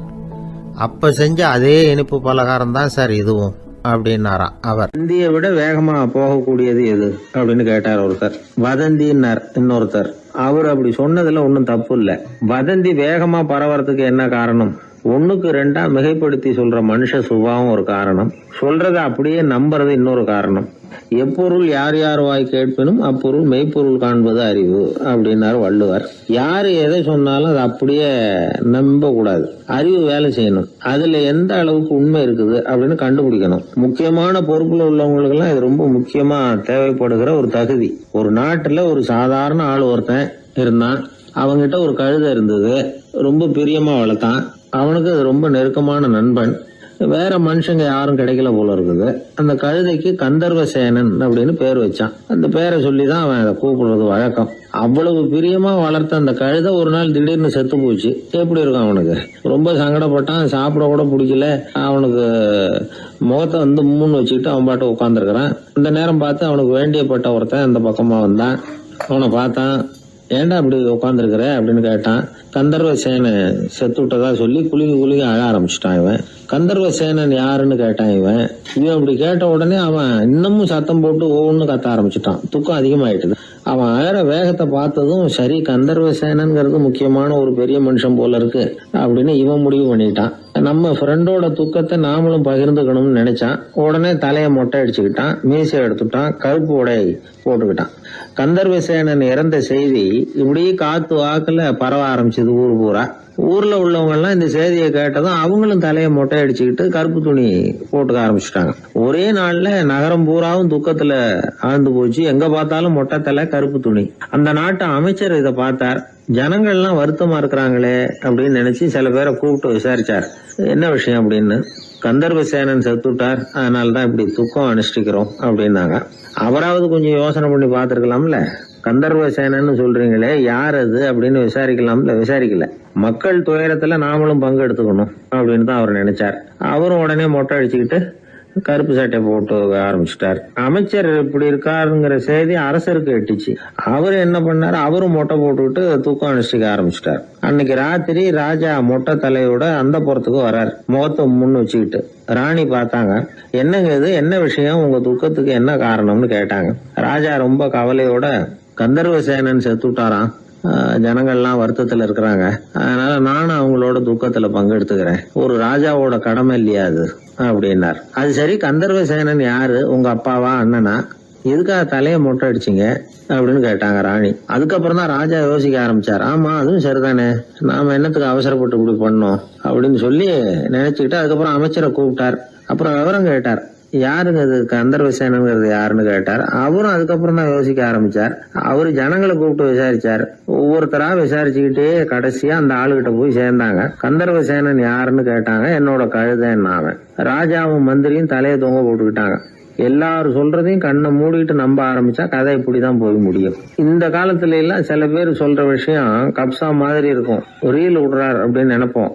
ஆனா அதுலயும் உண்மை இருக்கும். ஒருத்தர் ரொம்ப பெருமையா சொன்னார், சார் 10 பேர் ஒரே குடையில வந்தோம் சார், ஒரு சொட்டு தண்ணி கூட எங்க யார் மேலயும் படல சார் அப்படின்னார்.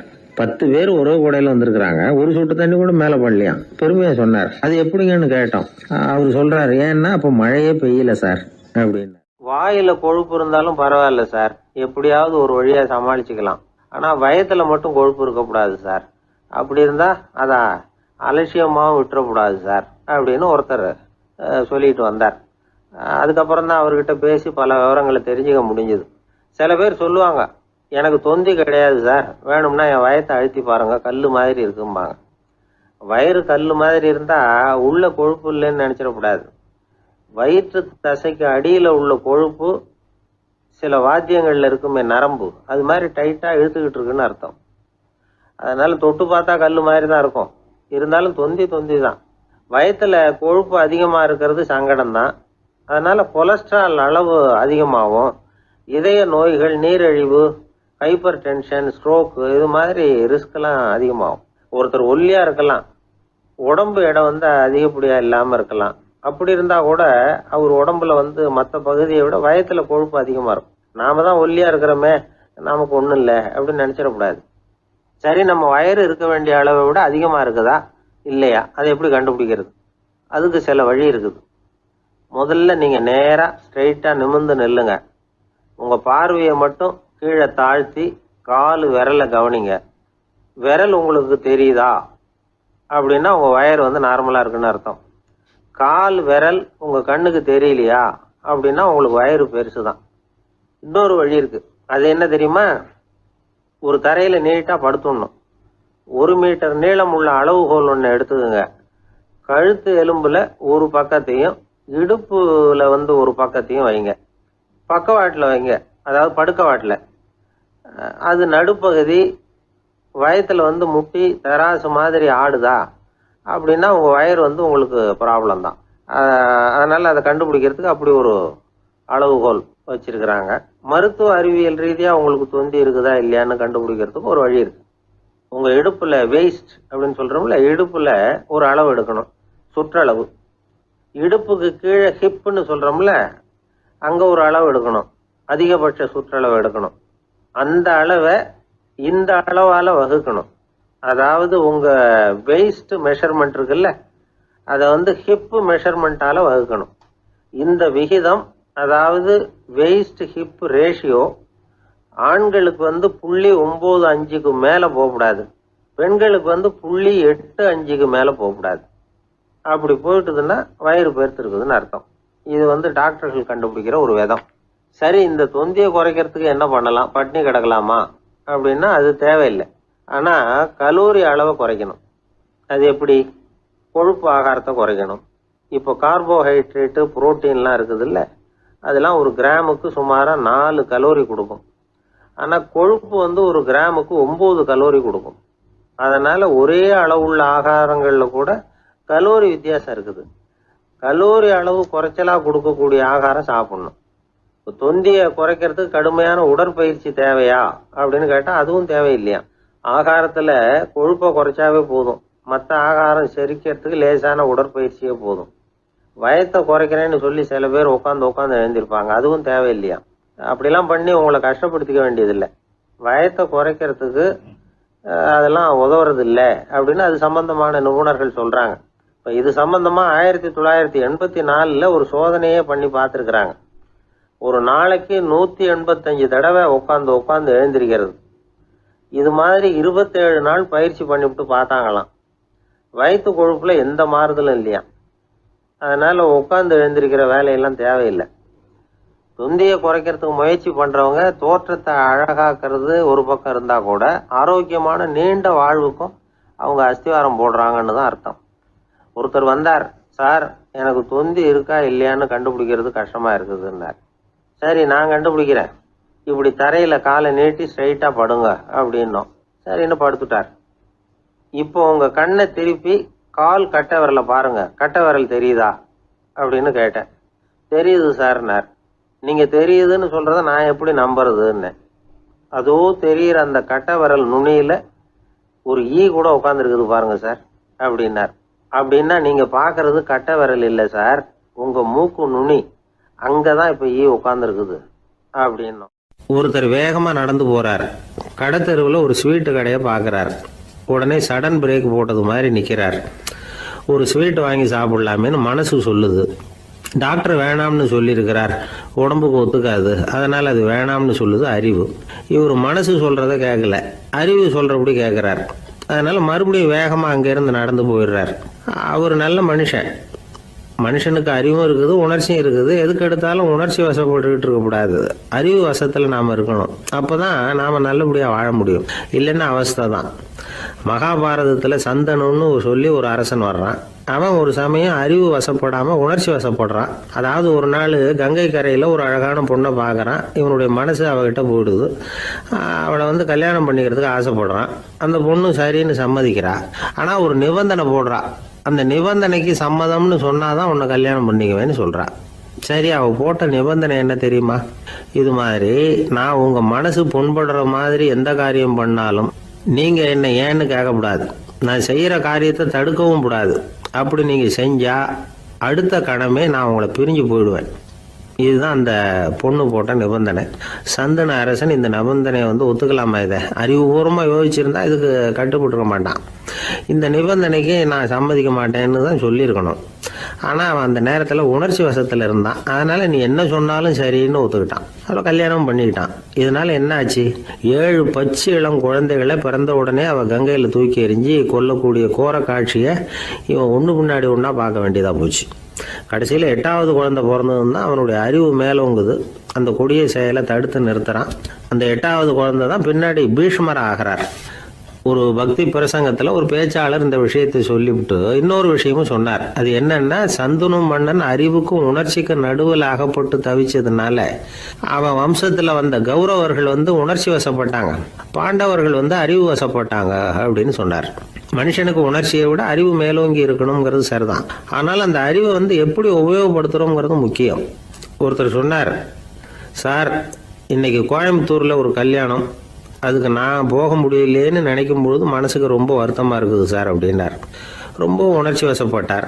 அதுக்காக கவலைப்படாதீங்க சார், ஒரு வாழ்த்து தந்தி கொடுத்துருங்களேன் அப்படின்னார் இன்னொருத்தர். அது எப்படி சார் முடியும்னார் அவர். நான் தானே சார் கல்யாண மாப்பிள்ளை அப்படிங்கிறார் அந்த ஆள். ஒரு மனுஷனை பார்த்து என்கிட்ட வாலாட்டாதே அப்படின்னு சொன்னால் அவன் நம்மக்கிட்ட ஏதோ வம்புக்கு வர்றான்னு அர்த்தம்.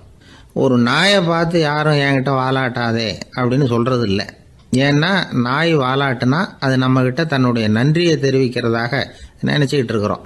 ஆனால் அது அப்படி இல்லை அப்படின்னு சொல்கிறாங்க அது சம்பந்தமான நிபுணர்கள். ஒரு நாய் தன்னுடைய வாலை இந்த பக்கமும் அந்த பக்கமுமா இப்படியும் அப்படியும் ஆட்டிக்கிட்டு இருந்தா அது பதட்டத்தில் கூட இருக்கலாம். நாய் நட்பாக இருந்தாலும் வாலாட்டும், ஆத்திரத்தில் இருந்தாலும் வாலாட்டும், கோபத்தில் இருந்தாலும் வாலாட்டும், குழப்பத்தில் இருந்தாலும் வாலாட்டும், மகிழ்ச்சியாக இருந்தால் கூட அது வாலாட்டும். அதை நாம் தப்பாக புரிஞ்சுக்கிட்டு அதுக்கிட்ட போய் மாட்டிக்கக்கூடாது. நாயை பற்றி எனக்கு நல்லா தெரியும் அப்படின்னு சொல்கிறவங்க கூட அதுக்கிட்ட கடி வாங்கிட்டு நிற்கிறது உண்டு. நிபுணர்கள் என்ன சொல்கிறாங்க தெரியுமா? எப்போவுமே நாய்கள் திடீர்னு கடிச்சு விடுறதில்ல, கடிக்கிறதுக்கு முன்னாடி சில அறிகுறிகளை காட்டும். அதை சரியாக புரிஞ்சுக்கிட்டோம்னா தப்பிச்சுக்கலாம். ஒரு வீட்டுக்கு போகிறீங்க, அங்கே புதுசாக ஒரு நாயை பார்க்குறீங்க, உடனே அதுக்கிட்ட போய் குனிஞ்சு சிரிச்சுக்கிட்டே அது தலையில் தட்டுறீங்க. இது ரொம்ப தப்பான். ஒரு நாய் இன்னொரு நாயை நேருக்கு நேர் பார்த்து பல்ல காட்டுனா அது தன்னுடைய தன்முனைப்பை காட்டுதுன்னு அர்த்தமா. உன்னை விட நான் பெரியவன் அப்படின்னு சொல்லுதுன்னு அர்த்தம். அதனால் நீங்கள் அது மாதிரி கிட்ட போய் சிரிக்கிறோம் அப்படின்னு நினச்சிக்கிட்டு பல்ல காட்டினா உங்களையும் எதிரியாக நினச்சிரும். இன்னொரு விஷயம் என்னென்னா, தலையில் தட்டுனா நாய்க்கு பிடிக்காது. அது தன்னை அடக்கிறதாகவும் அச்சுறுத்துறதாகவும் நினச்சிக்கிட்டு இருக்கும். சரி, அப்படின்னா புதுசாக ஒரு இடத்துல அல்லது வீட்டில் நாய்க்குட்டியை பார்த்தா என்ன பண்ணுறது? நீங்கள் சும்மா இருங்க, அதுவாக கிட்ட வரட்டும். அதுக்கப்புறம் அதுக்கிட்ட கனிவாக பேசுங்க.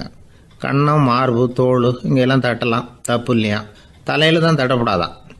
ஒரு நாய் உங்களை நோக்கி ஓடி வருது, நீங்களும் ஓடுனா அது துரத்த ஆரம்பிச்சிடும். அசையாமல் சில மாதிரி நின்றுடுங்க, அது கிட்ட வராது. அதுக்கு ஆர்வம் இல்லாமல் போயிடும். ஒரு தெருவில் சின்ன பிள்ளைங்க நிறைய பேர் விளையாடிக்கிட்டு இருக்கிறாங்க. அப்போ சில நாய்கள் அங்கே ஓடி வருது. எல்லாரும் ஓடினாங்க. அப்படி ஓடுறப்போ ஒரு பையன் கால் தடிக்க கீழே விழுந்துட்டான். என்னாச்சு தெரியுமா? துரத்திட்டு வந்த நாய்கள்லாம் கீழே விழுந்தவன ஒன்றும் செய்யலை, அவன்கிட்டே போகல. ஓடிக்கிட்டு இருந்தாங்கல்ல பசங்க, அவங்கள துரத்திக்கிட்டு அவங்க பின்னாடி ஓடிச்சான். அதுதான் நாய்களுடைய சுபாவம். ஒரு நாய் நம்மளை நேருக்கு நேர் முறைச்சி பார்க்குதுன்னு வச்சுங்க, நாமளும் அதை முறைச்சி பார்க்கக்கூடாது. நாம் வேறு பக்கம் எங்கேயாவது பார்க்க ஆரம்பிச்சிடணும். ஒரு நாய் கோபமாக இருந்ததுன்னா அதோட வால் உறுதியாக நேராக நிற்கும். ஒரு நாய் பணிந்து போனால் அல்லது பயந்து போனால் அது தன்னோட வாலை காலுக்கு நடுவில் வச்சுக்கும். ஒரு நாய் நம்மளை பார்த்து பயந்து நிற்கிதுன்னு வச்சுங்க, அதனால் நமக்கு ஆபத்து இல்லைன்னு நினச்சிடக்கூடாது. உங்களை பார்த்துட்டு ஒரு நாய் ஒடுங்குச்சுன்னா நீங்கள் விலகி போயிடணும் அப்படின்னு அது நினைக்குது. நிறைய பேர் பயந்து போன நாயால் கடிபடுறாங்க. இவன் நம்மளை விட பெரிய ஆள், மாட்டிக்கிட்டோம், வேற வழி இல்லை அப்படிங்கிற நினப்பில் தான் நாய் வந்து கடிக்க ஆரம்பிக்குதான். இதே மாதிரி சங்கிலியால் கட்டி போடப்பட்டிருக்கிற நாயும் ஆபத்தானது தான். தொடர்ந்து கட்டி போட்டிருந்தா காலப்போக்கில் அது ஒரு மாதிரி ஆகிடும். நாய் வந்து குழந்தைகளை கடிக்காது அப்படின்னு சில பேர் சொல்லுவாங்க. அதுவும் ஒரு தவறான நம்பிக்கை. அதனால் சின்ன குழந்தைகளை தனியாக நாயோட விளையாட விடக்கூடாது. ஆகக்கூடி நாயை பற்றி நிறைய விஷயம் புரிஞ்சுக்க வேண்டியிருக்குது. ஒருத்தர் தன்னுடைய நண்பர் வீட்டுக்கு போயிருந்தார். அவசியம் எங்கள் வீட்டில் சாப்பிட்டுட்டு தான் போகணும் அப்படின்னு ரொம்ப அன்பாக சொல்லிவிட்டார். அதை மீற முடியல இவரால். சரின்னு உட்காந்துட்டார். சாப்பாடு போட்டாங்க. சாப்பிட ஆரம்பித்தார். அவங்க வீட்டில் கட்டி போட்டிருந்த நாய்க்குட்டி இவர் சாப்பிட்றத முறைச்சி பார்த்துது. ஏன் இப்படி என்ன இது முறைச்சி பார்க்குது உங்கள் வீட்டு நாய்க்குட்டி அப்படின்னு அவர் கேட்டார். அப்போ அவங்க சொன்னாங்களாம், அதுக்கிட்ட ஒரு கெட்ட பழக்கம்ங்க, தன்னோட தட்டில் யார் சாப்பிட்டாலும் அது அப்படி தான் முறைச்சி பார்க்கும் அப்படின்னாராம் அவர். ஆரம்ப காலத்தில் ஒரு குரு, அப்போ ஒரு சீடன் இருந்தான். அது வேடிக்கையான குரு, வேடிக்கையான சீடன். ஒரு ஆசிரமம். ஒரு நாள் ஒருத்தன் அவசரமாக அந்த குருவை தேடி வந்திருக்கிறான். என்ன விஷயம்னு விசாரித்தார் குரு. உங்கள் சீடர் என்னை வந்து அடிச்சுட்டார் அப்படின்னு புகார் பண்ணானா அந்த ஆள். குரு சீடனை கூப்பிட்டார். அடிச்சே அந்த ஆளை அப்படின்னு கேட்டாராம். ஆமான் இருக்கான் சீடன். ஏன் அடிச்சே அப்படின்னு கேட்டாராம். இந்த ஆள் உங்களை பற்றி மட்டமாக பேசிவிட்டான், என்னால் அதை தாங்கிக்க முடியல, அதனால தான் அடிச்சுட்டேன்ருக்கான். அப்படி என்ன பேசினா அப்படின்னு கேட்டாராம். உன்னுடைய குருநாதர் இப்போல்லாம் அர்த்தமில்லாமல் பேச ஆரம்பிச்சுட்டார் அப்படின்னு சொல்லிவிட்டான், அதனால தான் அடிச்சுட்டேன் அப்படின்னு நானா. அதுக்காக அடித்தே அப்படின்னாரான். நான் அதுக்காக அடிக்கலை குருவே, இப்பெல்லாம் நீங்கள் அர்த்தம் இல்லாமல் பேசுகிறதாக அவன் சொல்கிறான். அப்படின்னா இதுவரைக்கும் நீங்கள் அர்த்தத்தோடு பேசினதாகத்தானே அர்த்தம், அது தப்பு தானே, அதனால தான் அடித்தேன் அப்படின்னு நானா. ஒரு பெரியவர் உட்கார்ந்துருக்கிறார். அவரை சுற்றி அவருடைய தோழர்கள் உட்கார்ந்துருக்கிறாங்க. ஏதோ ஒரு முக்கியமான செய்தியை அவர் வந்து அவங்களுக்கு சொல்லிகிட்டு இருக்கிறார். அவங்களும் ஆர்வமாக கேட்டுக்கிட்டு இருக்கிறாங்க. இந்த சமயத்தில் யாரோ ஒரு ஆள் வேகமாக அங்கே வர்றார். வர்ற வேகத்திலேயே எனக்கு ஏதாவது உதவி செய்யுங்க அப்படின்னு கேட்டுக்கிட்டே வர்றார். கேட்கறது உதவி, ஆனால் குரல் வந்து மிரட்டுறது மாதிரி இருக்குது, அதட்டி கேட்கறது மாதிரி இருக்குது. இதை கேட்டதும் அந்த பெரியவர் ஆத்திரப்படலை, ஆனால் அவரை சுற்றி இருந்தவங்க ஆத்திரப்பட்டாங்க. இதை பெரியவர் கவனித்தார். கொஞ்சம் அமைதியாக இருங்கன்னார். வந்தவரை கூப்பிட்டார். அவருக்கு சில பொருள்களை கொடுத்தார். என்னங்க இப்போ உங்களுக்கு மகிழ்ச்சி தானே அப்படின்னார். அப்படின்னு அலட்சியமாக அவர் சொல்கிறார். நான் உங்களை நல்ல முறையில் நடத்தினேன்னா அப்படின்னு கேட்குறாரு அவர் மறுபடியும். அதெல்லாம் ஒன்றும் இல்லை அப்படின்னு சொல்லி அவர் சொல்லிகிட்டு இருக்கிறாரு. குரலில் வந்து கடுமை குறையில. சுற்றி இருந்தவங்களால இதை பொறுத்துக்க முடியல. கோபத்தோடு அவரை நோக்கி நெருங்க ஆரம்பித்தாங்க. பெரியவர் அவங்களையெல்லாம் தடுத்து நிறுத்தினார். வந்தவரை வாங்க என்னோட அப்படின்னு சொல்லி அழைச்சிட்டு போனார். வீட்டுக்கு போனார். அங்கே போனதும் இன்னும் சில பொருள்களை எடுத்து அவர்கிட்ட கொடுத்தார். இப்போ திருப்தி தானே, நான் உங்ககிட்ட நல்ல முறையில் நடந்துக்கிட்டேனா அப்படின்னார். அவர் முகம் இப்போ தான் கொஞ்சம் மலர்ந்தது. ரொம்ப நன்றி, இறைவன் வந்து உங்கள் குடும்பத்துக்கு எல்லா நன்மைகளையும் செய்வான் அப்படின்னு சொன்னார். இதே வார்த்தைகளை என்னுடைய தோழர்கள்கிட்டே வந்து சொல்லிட்டீங்கன்னா அவங்க கோபம் தணிஞ்சிரும், வர முடியுமான்னார். கண்டிப்பாக வர்றேன் அப்படின்னாரு. மறுநாள் காலையில் அந்த இடத்துக்கு வந்தார். அதே மாதிரி சொல்லிவிட்டு அவர் போயிட்டார். தோழர்கள்லாம் ரொம்ப வியப்போடு பெரியவரை பார்த்தாங்க. அந்த பெரியவர் தான் நபிகள் நாயகம். அவர் சொன்னார், ஒருத்தன் ரொம்ப ஆசையாக ஒரு ஒட்டகத்தை வளர்த்துக்கிட்டு வந்தான். ஒரு நாள் அந்த ஒட்டகம் வந்து கயத்தை அறுத்துக்கிட்டு ஓடி போயிட்டுது. அக்கம் பக்கத்தில் இருக்கிறவங்கெல்லாம் அந்த ஒட்டகத்தை பிடிக்கிறதுக்கு முயற்சி பண்ணாங்க. அதை துரத்திக்கிட்டு ஓடினாங்க. ஒட்டகம் வந்து தாறுமாறாக ஓட ஆரம்பிச்சுது. இந்த சமயத்தில் ஒட்டகத்தை வளர்த்தவன் அங்கே ஓடி வந்தான். நீங்கள் அதை ஒன்றும் செய்ய வேணாம், விட்டுருங்க, அதோட சுபாவம் எனக்கு நல்லா தெரியும், அதை சுலபமாக என்னோட வழிக்கு கொண்டுட்டு வந்துட முடியும், நான் பார்த்துக்கிறேன், விட்டுருங்கோ அப்படின்னா. எல்லாரும் விலகி போயிட்டாங்க. இவன் என்ன செஞ்சான் தெரியுமா? கொஞ்சம் புல்லை கையில் எடுத்துக்கிட்டு அந்த ஒட்டகத்தை நெருங்கினான். அவ்வளவுதான். அது ஓடி வந்து இவன் காலடியில் உட்காந்துக்கிட்டது. செல்லமாக அதை அப்படியே தடவி கொடுத்தான். முதுகில் ஏறி உட்காந்துக்கிட்டான். அது பாட்டுக்கு சாதுவாக நடந்து போகுது. இந்த கதையை நபிகள் நாயகம் தம்முடைய தோழர்களுக்கு சொல்றார். ஒட்டகத்தை மட்டும் இல்லை, சில மனிதர்களையும் கூட சில விதத்தில் அணுகிதான் அவர்களை சீர்திருத்த வேண்டியிருக்குது அப்படிங்கிறத அவங்களுக்கு உணர்த்தினார். இது ஒரு அழகான உளவியல் அணுகுமுறை. சில குடும்ப தலைவர்கள் கூட இந்த ஒட்டகம் மாதிரி நடந்துக்கிறது உண்டு, அப்புறம் அடங்கி போகிறதும் உண்டு. ஒரு குடும்ப தலைவர் காலையில் எழுந்திரிச்சதுலேருந்து சத்தம் போட்டு கத்திக்கிட்டு இருப்பார். பக்கத்தில் இருந்தவங்கெல்லாம் ஓடி போய் சமாதானம் பண்ணி பார்த்தாங்க. அவர் ஓயறது மாதிரி தெரியல. கடைசியில் அவர் மனைவி வந்தாங்க. நீங்கள் எல்லாம் விலகி போயிடுங்க, அவர் சுபாவம் எனக்கு தெரியும், நான் பார்த்துக்கிறேன் அப்படின்னாங்க. சரின்னு எல்லாரும் போயிட்டாங்க. சாயந்தரமாக பார்க்குறாங்க, அவர் சத்தம் இல்லாமல் ஒரு மூலையில் உட்காந்துருக்கிறார். ரொம்ப சாதுவா. ஆச்சரியமாக இருந்தது. என்னம்மா பண்ணீங்கன்னு கேட்டாங்க. அது ஒன்றும் இல்லைங்க, ஒரு வேளை சாப்பாட்டை நிறுத்தினேன், பட்னி போட்டேன், அவ்வளவுதான் அப்படின்னாங்க அந்த அம்மா. உழைப்பும் நேர்மையும் உயர்வதற்கு வழிகள். அதை விட்டுட்டு உட்கார்ந்த இடத்துல இருந்துகிட்டே உயர போகணும் அப்படின்னு ஆசைப்படக்கூடாது. பல பேர் அப்படிதான் கற்பனை பண்றாங்க. அந்த கற்பனையிலேயே பாதி வாழ்க்கை ஓடி போடுது. உழைப்புங்கிற வழியையும் நேர்மைங்கிற வழியையும் ஒதுக்கி விட்டு குறுக்கு வழியில ஓட நினைக்கிறவங்க குப்புற விழுந்துடுறாங்க. எந்த தொழிலை நாம செய்தாலும் சரி, அந்த தொழிலுக்குரிய பெருமையை நாம புரிஞ்சுக்கிட்டு அதுல ஈடுபடணும். அப்படி இல்லாம என்ன சார் பொழப்போகுது, இந்த தொழிலை மனுஷன் செய்வானா அப்படி புலம்பிக்கிட்டே இந்த தொழிலையே செஞ்சுக்கிட்டு இருக்கிறவங்க நம்மள பல பேர் உண்டு. செய்யும் தொழிலே தெய்வம் அப்படின்னு சொல்றாங்கல்ல, அப்படி சொல்றது எதுக்காக? அந்த அளவுக்கு அதுல ஒரு ஈடுபாடு வேணுங்கிறதுக்காகத்தான். ஒரு பெரிய மலைப்பகுதி, அந்த மலை அடிவாரத்துல ஒரு சிற்பி உட்காந்து ஒரு சிலையை வடிச்சுக்கிட்டு இருக்கிறான். கையில ஒரு சின்ன உளிய வச்சுக்கிட்டு ஒரு பெரிய கருங்கல் பாறையை கொஞ்சம் கொஞ்சமா உடைச்சுக்கிட்டு இருக்கான். ஒரு சிற்பத்தை வடிக்கிறதுங்கிறது அவ்வளவு உன்னதமான ஒரு தொழிலா? எல்லாராலையும் முடியுமா அது? அப்படி இருந்தும் அந்த சிற்பிக்கு மன நிறைவில்லை. அவன் நினைக்கிறான், இந்த கடுமையான வெயில்ல உட்கார்ந்து வேலை செய்யறது எவ்வளவு கஷ்டம். நாம ஒரு சிற்பியா இருக்கிறதுனால தானே சூரியன் கடுமையான வெப்ப கதிர்களை நம்ம மேல வீசுறான். நாமளே அந்த சூரியனா இருந்துட்டா இந்த கஷ்டம் இருக்காதே. நம்மளை கஷ்டப்படுத்துறவன் நம்மளோட வலிமை உள்ளவன், அதனால நாம அவனா மாறி விடுறதுதான் நல்லது அப்படின்னு அந்த சிற்பி யோசனை பண்ணான். அவன் எண்ணம் உடனே நிறைவேறிட்டுது. இயற்கைங்கிற மாபெரும் சக்தி அவனை ஒரு சூரியனா மாத்தி விட்டுது. சிற்பி இப்போ ஒரு சூரியனா மாறினான். இனிமே இந்த உலகத்துல நம்மளை விட வலிமை உள்ளவன் வேற யாரும் கிடையாது அப்படின்னு நினைக்க ஆரம்பிச்சுட்டான். அவனுக்கு மகிழ்ச்சியா இருந்தது. அந்த மகிழ்ச்சி அதிக நேரம் நீடிக்கல.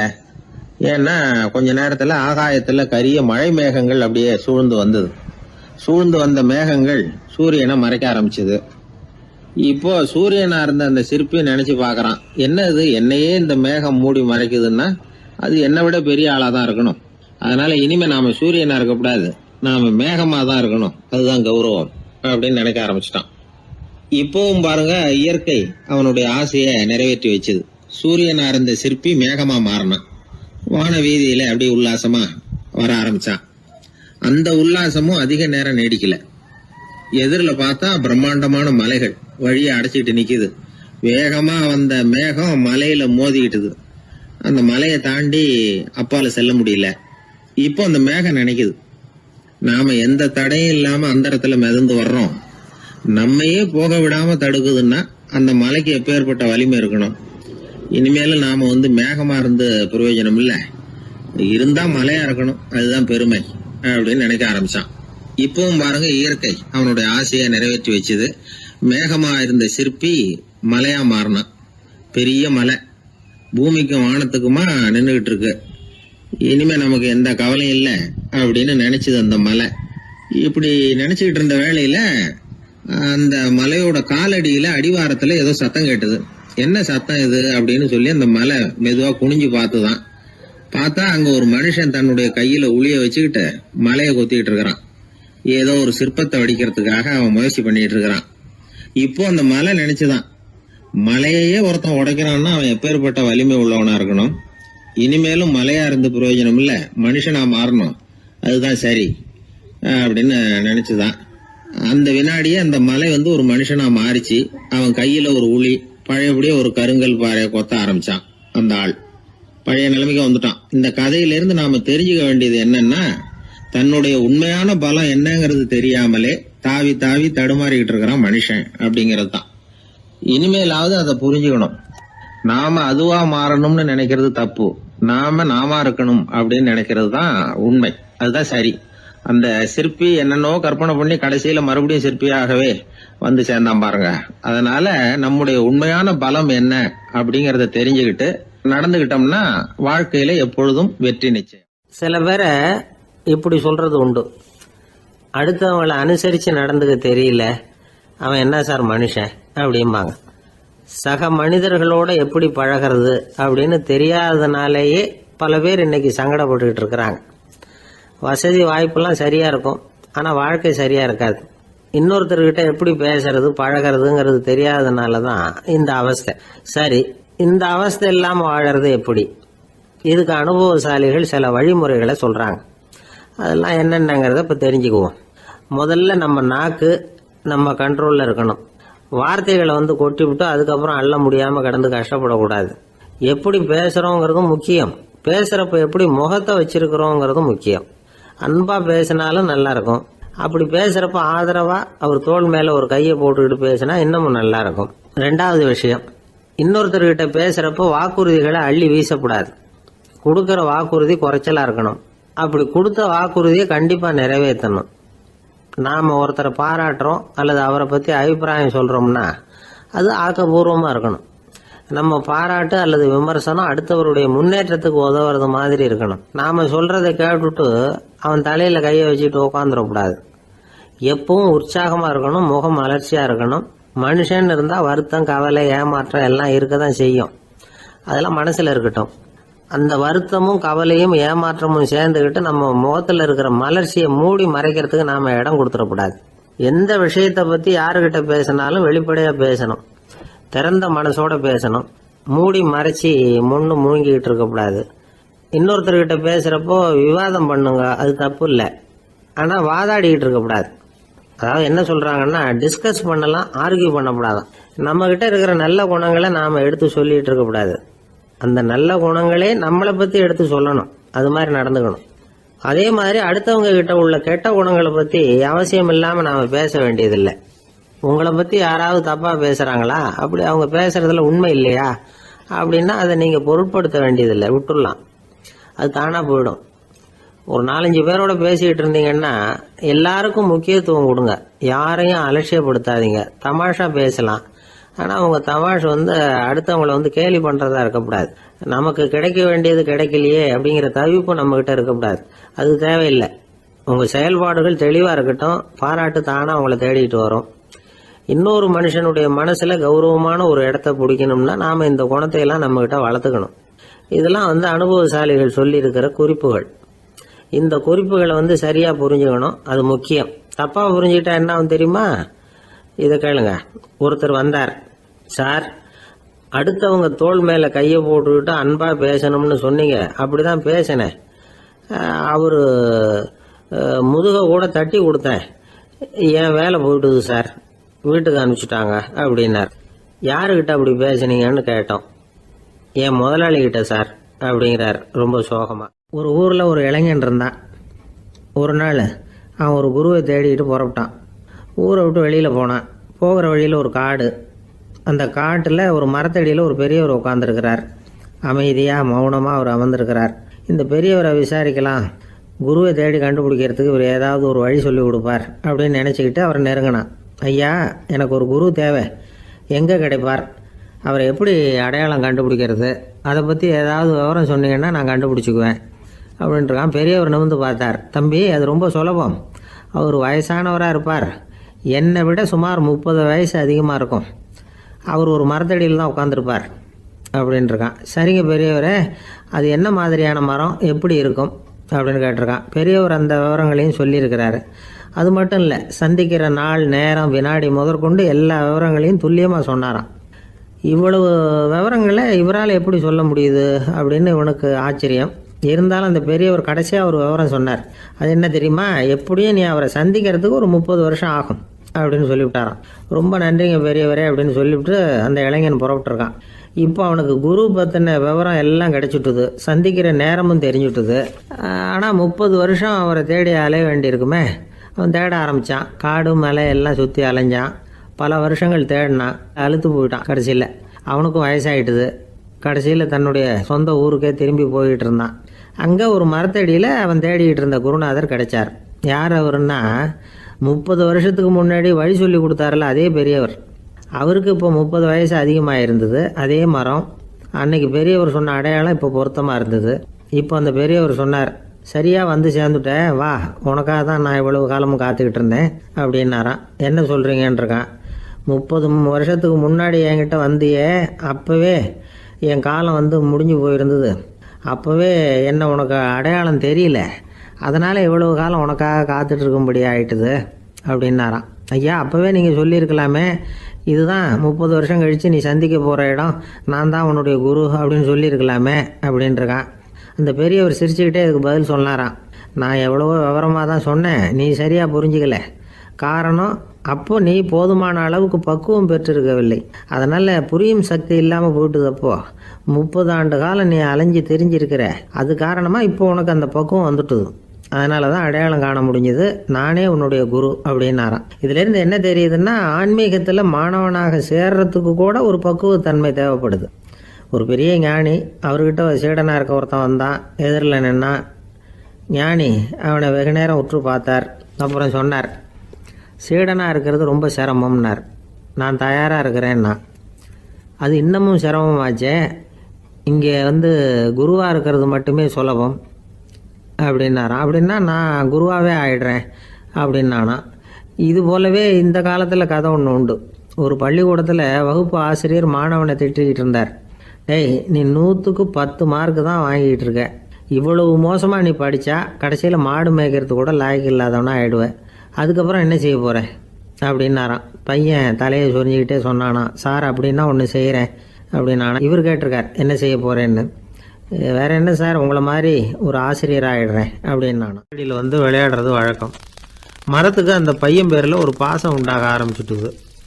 பையன் அந்த மரத்தில் உள்ள பூக்களை பறிக்கணும், பழங்களை பறிக்கணும்னு ஆசைப்பட்டான். அதுக்காகவே அந்த மரம் தன்னோட கிளைகளை வளைச்சி அவனுக்கு எட்டுற அளவுக்கு தலையை சாய்ச்சி கொடுக்குது. பையன் வந்து பூக்களை பறிக்கிறான், மரம் சந்தோஷப்படுது. மரம் வந்து அன்பின் அடையாளம், அதனால் அது கொடுக்கறதுல சந்தோஷப்படுது. மனிதன் வந்து ஆணவத்தின் அடையாளம், அதனால் இவன் பறிக்கிறதுல சந்தோஷப்படுறான். பையன் வளர்ந்தான், அந்த மரத்தின் மடியிலேயே படுத்து தூங்கினான். பூக்களை பறித்து மலர் கிரீடம் பண்ணி தலையில் சூடிக்கிட்டான். பழங்களை பறித்தான், சாப்பிட்டான். அதை பார்த்து அந்த மரம் சந்தோஷப்பட்டுது. கொஞ்ச நாளாச்சு, பையன் இன்னும் கொஞ்சம் பெரியவனானான். அந்த மரத்து மேலே ஏறி கிளையில் உட்காந்துக்கிட்டு ஊஞ்சல் ஆட ஆரம்பித்தான். அவனுக்கு சௌகரியத்தை கொடுக்கறதுல மரத்துக்கு ஆனந்தம், மரத்துக்கு அசௌகரியத்தை கொடுக்கறதுல அவனுக்கு ஆனந்தம். இது அன்புக்கும் ஆணவத்துக்கும் உள்ள வித்தியாசம். பையன் இன்னும் கொஞ்சம் வளர்ந்தான். அவனுக்கு கடமை லட்சியம் எல்லாம் வந்து சேர்ந்தது. படித்து பரீட்சை எழுதி பாஸ் ஆக வேண்டியிருந்தது. அதனால் மரத்துக்கிட்ட வர்றதில்லை அவன். ஆனால் மரம் இவனுக்காக காத்துக்கிட்டு இருக்குது. இவன் உலக விஷயங்களில் மூழ்கிட்டான். தற்செயலாக ஒரு நாள் அந்த பக்கமாக போனான். மரம் அவனை பார்த்துது. மறந்துட்டியா என்ன, நான் உன்னை பார்க்கணும்னு ஆவலாக காத்துக்கிட்டு இருக்கேனே அப்படின்னுது. இவன் பார்த்தான், நீ என்ன வச்சிருக்கிற, நான் உங்ககிட்ட ஏன் வரணும், உங்ககிட்ட பணம் இருக்குதா சொல்லு, வர்றேன், ஏன்னா நான் இப்போ பணத்தை தான் தேடிக்கிட்டு இருக்கிறேன் அப்படின்னா. உனக்கு பணம் தானே வேணும், என்னுடைய பழங்களை பறிச்சிக்கோ, அதையெல்லாம் விற்பனை பண்ணு, பணம் கிடைக்கும் அப்படின்னு அந்த மரம். உடனே அவன் மரத்தில் ஏறினா, பழங்களை பறித்தான், பழுக்காத காய்களையும் சேர்த்து பறித்தான். தன்னோட கிளை கொம்புகள் உடைஞ்சா கூட அதுக்காக அந்த மரம் வந்து கவலைப்படலை, சந்தோஷப்பட்டது. இவன் பழங்களை பொறுக்கிட்டு அந்த மரத்துக்கு ஒரு நன்றி கூட சொல்லாமல் அவன் பாட்டுக்கு போட்டான். அதுக்கப்புறம் அந்த பக்கமே திரும்பலை. பணம் சம்பாதிக்கிறதுலேயே குறியாக இருந்தான். மரத்துக்கு மறுபடியும் வருத்தம், அவன் வரலையேன்னு. பல வருஷம் கழித்து அவன் வந்தான். வா மகனே, என்னை வந்து கட்டி பிடிச்சிக்கோண்டுது அந்த மரம். நான் என்ன இன்னமும் சின்ன பிள்ளையா உன்னை வந்து கட்டி பிடிச்சிக்கிறதுக்கு அப்படின்னா அவன். நான் இப்போ ஒரு வீடு கட்ட போகிறேன், அதுக்கு உன்னால் உதவ முடியுமா அப்படின்னா. என்னுடைய கிளைகளை வெட்டிக்கோ அப்படின்னுது மரம். கொஞ்ச நேரத்தில் மரத்தை அப்படியே மொட்டை அடிச்சுட்டான். மறுபடியும் கொஞ்ச காலம் கழிச்சு அந்த மனுஷன் வயசாகி ரொம்ப கிழவனாக போட்டான் அவன். அதுக்கப்புறம் வந்தான். நான் தூர தேசங்களுக்கு போய் பணம் சம்பாதிக்கணும்னு ஆசைப்படுறேன், நான் பிரயாணம் பண்ணுறதுக்கு ஒரு படகு தேவை, அதுக்கு நீ உதவி செய்ய முடியுமான்னா. அது ஒன்றும் பெரிய பிரச்சனை இல்லை, என்னுடைய அடிமரத்தை வெட்டிக்கோன்னுது அந்த மரம். அவன் வெட்டினான், படகு செஞ்சான், போயிட்டான். இனிமேல் திரும்பி வருவானோ மாட்டானோ அது தெரியாது. ஆனால் இந்த அடிமரம் அவனுக்காக காத்துக்கிட்டு இருக்கும். ஏன்னா இது அன்பின் அடையாளம், அவன் ஆணவத்தின் அடையாளம். அன்பு கொடுக்கறதுக்கு தான் ஆசைப்படும், ஆணவம் வாங்கறதுக்கு தான் ஆசைப்படும். இப்படி ஒரு கதையை ஒரு பெரியவர் சொல்லியிருக்கிறார். அதை நாம் சிந்திச்சு பார்க்கணும். 1944 வருஷத்துல ஒரு நாள் மொரார்ஜி தேசாய் எரவாடா சிறையில் இருந்தார். காவல்துறை உயர் அதிகாரி ஒருத்தர் வர்றார். மொரார்ஜி தேசாய சிறை அதிகாரி அலுவலகத்துக்கு அழைச்சிட்டு போறார். சிறை அதிகாரி ஒரு தகவலை சொல்றார். உங்க நண்பர் மங்கள்தாஸ் பக்வாசா அப்படிங்கிறவர் நாசிக் சிறையில அடைக்கப்பட்டிருந்தார். அவருக்கு உடல் நலம் ரொம்ப பாதிக்கப்பட்டதுனால அவரை சிறையிலிருந்து பம்பாயில உள்ள ஹரிகிருஷ்ணன் தாஸ் மருத்துவமனைக்கு கொண்டுகிட்டு போயிருக்கிறாங்க. அவரு உங்களை பார்க்கணும்னு ரொம்ப ஆவலோட இருக்கிறார். அதனால நீங்க பரோல்ல போய் பாத்துட்டு வாங்களே அப்படின்னார். நிபந்தனையோட போய் பாத்துட்டு வரலாம்னார். தியாக செம்மல்கள் பரோல்ல செல்றதில்ல அப்படிங்கிற உறுதியோட தான் சிறைச்சாலைக்கே வருவாங்க. இப்படி இருக்கிறப்போ மொரார்ஜி மட்டும் பரோல்ல போயிட்டு வர்றதுக்கு எப்படி சம்மதிப்பார்? உயிர் நண்பரின் உயிர் ஆடுது அப்படிங்கறத கேட்டதும் உடனே போய் பார்க்கணும்னு ஆவல் தான். இருந்தாலும் வரன்முறையை மீறி போய் பாக்குறதுன்னா அது தேச பக்தியையே அவமானப்படுத்துறது மாதிரி ஆகும் அப்படிங்கறத அவர் உணர்ந்தார். அதனால நான் பரோல்ல போகிறதுக்கு நான் தயாரா இல்லை அப்படின்னு சொல்லிவிட்டாராம். நண்பருடைய கடைசி ஆசைய நிறைவேற்றுறது உங்க கடமை இல்லையா அப்படின்னு கேட்டிருக்காரு சிறை அதிகாரி. கடமை தான், அதே சமயம் என்னுடைய கடமையை காப்பாத்துறதும் முக்கியமாச்சே அப்படின்னாரா இவர். அதுக்கப்புறம் அந்த அதிகாரி நிபந்தனை இல்லாமலே மொரார்ஜியை வெளியில அனுப்புறதுக்கு சம்மதிச்சாராம். அப்படி இருந்தும் மத்த நண்பர்களை கலந்துகிட்டு தான் மொரார்ஜி வெளியில புறப்பட்டாராம். பம்பாய்க்கு போனார். படுக்கையில நண்பரை சந்திச்சார். அவர் ரொம்ப மோசமான நிலைமையில இருந்தார். உடல்நிலை கவலைக்கிடம்னு தான் டாக்டர்களும் சொன்னாங்க. மங்கள்தாஸ், இனி எனக்கு வாழ்க்கையில என்ன இருக்கு, நான் இறந்து விடுறதே மேலுன்னாராம். மொரார்ஜிக்கு ரொம்ப வருத்தமா போச்சு. மங்கள்தாஸ் இல்லத்துல இருந்த சமயத்துலதான் மொரார்ஜிய கைது பண்ணாங்களாம். அந்த அதிர்ச்சி தான் மங்கள்தாஸ ரொம்ப பாதிச்சிருக்கு அப்படிங்கறத அவர் புரிஞ்சுக்கிட்டார். இத பாருங்க, விடுதலை போராட்டத்துல ஈடுபடுறவங்களை கைது பண்றதும் சிறையில அடைக்கிறதும் சகஜம் தானே. அன்னைக்கு உங்க வீட்டுல இருந்தப்போ நான் கைது செய்யப்படலைன்னாலும் இன்னொரு இடத்துல நான் கைது செய்யப்பட்டுதான் இருப்பேன். அதனால அதை பத்தி நீங்க ஏன் வேதனைப்படணும்? நீங்க தைரியமா உறுதியா இருக்கணும். அது மட்டும் இல்ல, அது வரைக்கும் மருந்தே சாப்பிடாம இருந்த மங்கள்தாஸ மருந்து சாப்பிட வச்சாராம். 2 நாள் அவர் பக்கத்திலே இருந்தார். அதுக்கப்புறம் பெரிய டாக்டரை பார்த்து மங்கள்தாஸ் உடல் நல சம்பந்தமா விசாரிச்சார். இப்ப பரவாயில்ல, தேறி இருக்கிறார். எப்படி இருந்தாலும் இன்னும் ஒரு 6 மாசம் தான் அவர் உயிரோட இருப்பார் அப்படின்னு சொல்லிவிட்டாரு டாக்டர். ஆனா அதுக்கப்புறம் நடந்தது என்ன தெரியுமா? மங்கள்தாஸ் அதுக்கப்புறம் 25 வருஷம் சௌக்கியமா இருந்தாராம். இவர் 6 மாசம் தான் இருப்பாருன்னு சொன்ன அந்த டாக்டர் 6 மாசத்துல ஒரு எதிர்பாராத விபத்துல சிக்கி இறந்து போனாராம். 6 மாசம்னு டாக்டர் போட்ட கணக்கு சரிதான், ஆனா இடம் தான் மாறி போச்சு. 1816 வருஷம் செப்டம்பர் மாசம் 11ஆம் தேதி பிரான்ஸ் தேசத்துல உள்ள ஒரு மருத்துவமனை. அங்க ஒரு இளம் டாக்டர் கொஞ்ச நாளைக்கு முன்னாடி தான் அந்த ஆஸ்பத்திரியில புதுசா வேலைக்கு சேர்ந்திருக்கிறார். அவரு பேரு ரெனே லெனக். அவரு அன்னைக்கு காலையில அந்த மருத்துவமனையில அப்படியே ரவுண்ட்ஸ் வந்துகிட்டு இருக்கிறார். வார்டுல ஒரு படுக்கையில ஒரு இளம் பெண் படுத்திருக்கிறார். அந்த பொண்ணுக்கு இருதய நோயா இருக்கலாம்ங்கிறது மற்ற டாக்டர்கள் சந்தேகம். அந்த காலத்துல எல்லாம் ஒருத்தருடைய இருதய துடிப்பை தெரிஞ்சுக்கணும்னா நோயாளியின் மார்புல டாக்டர் காதை வச்சு பார்த்து தான் தெரிஞ்சுக்கிறது வழக்கம். ஆனா இந்த பெண்ணும் இளம் பெண், அந்த டாக்டரும் புதுசா சேர்ந்திருக்கிறவர். அதனால பரிசோதனை பண்ண தயங்கினார். கொஞ்ச நேரம் யோசனை பண்ணார். திடீர்னு ஒரு ஞாபகம் வந்தது அவருக்கு. அதாவது அன்னைக்கு விடியற் காலையில தோட்டத்துல அப்படியே வாக்கிங் போயிட்டு இருந்தப்போ சின்ன பசங்கள்லாம் ஒரு மரக்கட்டையை வச்சு விளையாடிட்டு இருந்தாங்களாம். அதை அவர் பார்த்துருக்கிறார். அது என்ன விளையாட்டுனா, ஒரு நீளமான மரப்பலகை, அதில் ஒரு முனையில் ஒரு பையன் தன்னுடைய காதை வச்சுக்கிட்டு இருக்கிறான். மறுமுனையில் இன்னொரு பையன் அந்த மரப்பலகையை ஒரு ஆணியால் கீறிக்கிட்டு இருக்கிறான். ஒரு முனையில் ஆணியால் கீறும் பொழுது மறுமுனையில் காதை வச்சிருக்கிற பையனுக்கு அந்த சத்தம் துல்லியமாக கேட்குது. அந்த டாக்டருக்கு காலையில் பார்த்த இந்த விளையாட்டு ஞாபகத்துக்கு வந்துட்டுது. உடனே என்ன பண்ணார் தெரியுமா? ஒரு நீளமான காகிதத்தை எடுத்தார். அதை அப்படியே உருளை மாதிரி உருட்டினார். ஒரு முனையை அந்த நோயாளியின் மார்புல இடது பக்கம் வச்சார். இன்னொரு முனையில தன்னுடைய காதை வச்சார். என்ன ஆச்சரியம்! நோயாளியின் மார்புல நேரடியா காதை வச்சு கேட்கறத விட துல்லியமா கேட்டது இதய துடிப்பு. இதய துடிப்பு மட்டும் இல்ல, மூச்சு இழுத்து விடுறது, திரவ பொருள்களின் அசைவு, எல்லா சத்தமும் தெளிவா கேட்குது. கிரேக்க மொழியில ஸ்டெத்தாஸ் அப்படின்னா மார்பு, ஸ்கோப்பின் அப்படின்னா பார்ப்பதுன்னு அர்த்தம். அதனால டாக்டர் ரெனே லெனக் தான் கண்டுபிடிச்ச கருவிக்கு ஸ்டெத்தஸ்கோப் அப்படின்னு பேர் வச்சார். அவரே முதல் மாடலையும் செஞ்சார். அளவு ரொம்ப பெருசா இருந்தது, சுலபமா எடுத்துட்டு போகிறது கஷ்டம். அது அவ்வளவு கஷ்டமா இருந்தது. அதனால அவரே அதை அப்புறம் 2 பிரிவாக தயார் பண்ணார். இது 2 துண்டையும் டாக்டர் தன்னோட கோட்டு பாக்கெட்டில் வச்சுக்கலாம், தேவைப்படுறப்ப எடுத்து ஒன்றா சேர்த்துக்கலாம். இப்படிதான் அவர் ஆரம்பத்தில் பண்ணார். தன்னுடைய இந்த கண்டுபிடிப்பை பற்றி அவர் ஒரு புத்தகம் எழுதினார். நிறைய வித்துது, புகழும் பணமும் சேர்ந்தது. பணமும் புகழும் வந்து சேர்ந்தது மாதிரியே அவருக்கு ஒரு நோயும் வந்து சேர்ந்தது. அது என்ன நோயின்னு கண்டுபிடிக்கிறதுக்கும் அவர் கண்டுபிடிச்ச கருவி தான் உபயோகப்பட்டு அவரே அதை கண்டுபிடிச்சார். அவருக்கு வந்திருந்தது காச நோய். 1826ஆம் வருஷம் ஆகஸ்ட் மாதம் 13ஆம் தேதி உலகத்தின் முதல் ஸ்டெதஸ்கோப்பை கண்டுபிடிச்ச டாக்டர் ரெனே லெனக் காலமானார். அவர் சாகிறதுக்கு முன்னாடி மரத்தால் செஞ்சு வச்சிருந்த ஸ்டெதஸ்கோப்பை தனக்கு வேண்டியப்பட்ட ஒரு டாக்டர்கிட்ட கொடுத்து, என்னுடைய சொத்துக்கள்லேயே ரொம்ப வசந்தது அப்படின்னு சொன்னாராம். அதுக்கப்புறம் 3 வெள்ளைக்காரங்க சேர்ந்து இந்த கருவியில் சில மாற்றங்களை பண்ணாங்க. ஆனால் 1829 லண்டனில் டாக்டர் நிக்கோலஸுங்கிறவர் ஒரு காதால் இதய துடிப்பை கேட்கறத விட டாக்டர் 2 காதாலையும் கேட்கறது தான் சரியாக இருக்கும் அப்படின்னு ஒரு கருத்தை வெளியிட்டார்.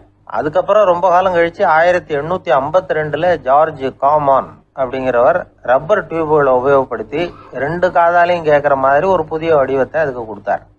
அதுக்கு பிறகு அது படிப்படியாக எவ்வளவோ மாற்றங்கள் இருந்தாலும் ஆரம்பத்தில் டாக்டர் ரெனே லெனக் உருவாக்கின அடிப்படை மாடலை யாரும் மாற்றி அமைக்கலைங்கிறது தான் முக்கியமான விஷயம். நமக்கு தெரிஞ்ச ஒரு ஆஸ்பத்திரி, அதில் ஒரு நோயாளி, காலை நேரத்தில் நர்ஸு அந்த பக்கமாக போயிட்டு இருந்தாங்க. அதை பார்த்துட்டு ஒரு நர்ஸுன்னு கத்துறாரு. நர்ஸு அவசரமாக ஓடி வந்து என்ன விஷயம்னு கேட்டாங்க. சிஸ்டர், இங்கே பாருங்கள், உங்கள் டாக்டரை என் நெஞ்சில் ஒரு காதை வச்சு கேட்டுக்கிட்டு இருக்கிறார் அப்படின்னார் நோயாளி. சிஸ்டர் பதட்டப்படாமல், அதனால் என்ன, இந்த டாக்டர் பழமையான விஷயங்களில் ரொம்ப நம்பிக்கை உள்ளவர், அதனால் ஸ்டெதாஸ்கோப்பை உபயோகப்படுத்தாமல் காதை வச்சு கேட்குறார், அது ஒன்றும் தப்பு இல்லை அப்படின்னாங்க.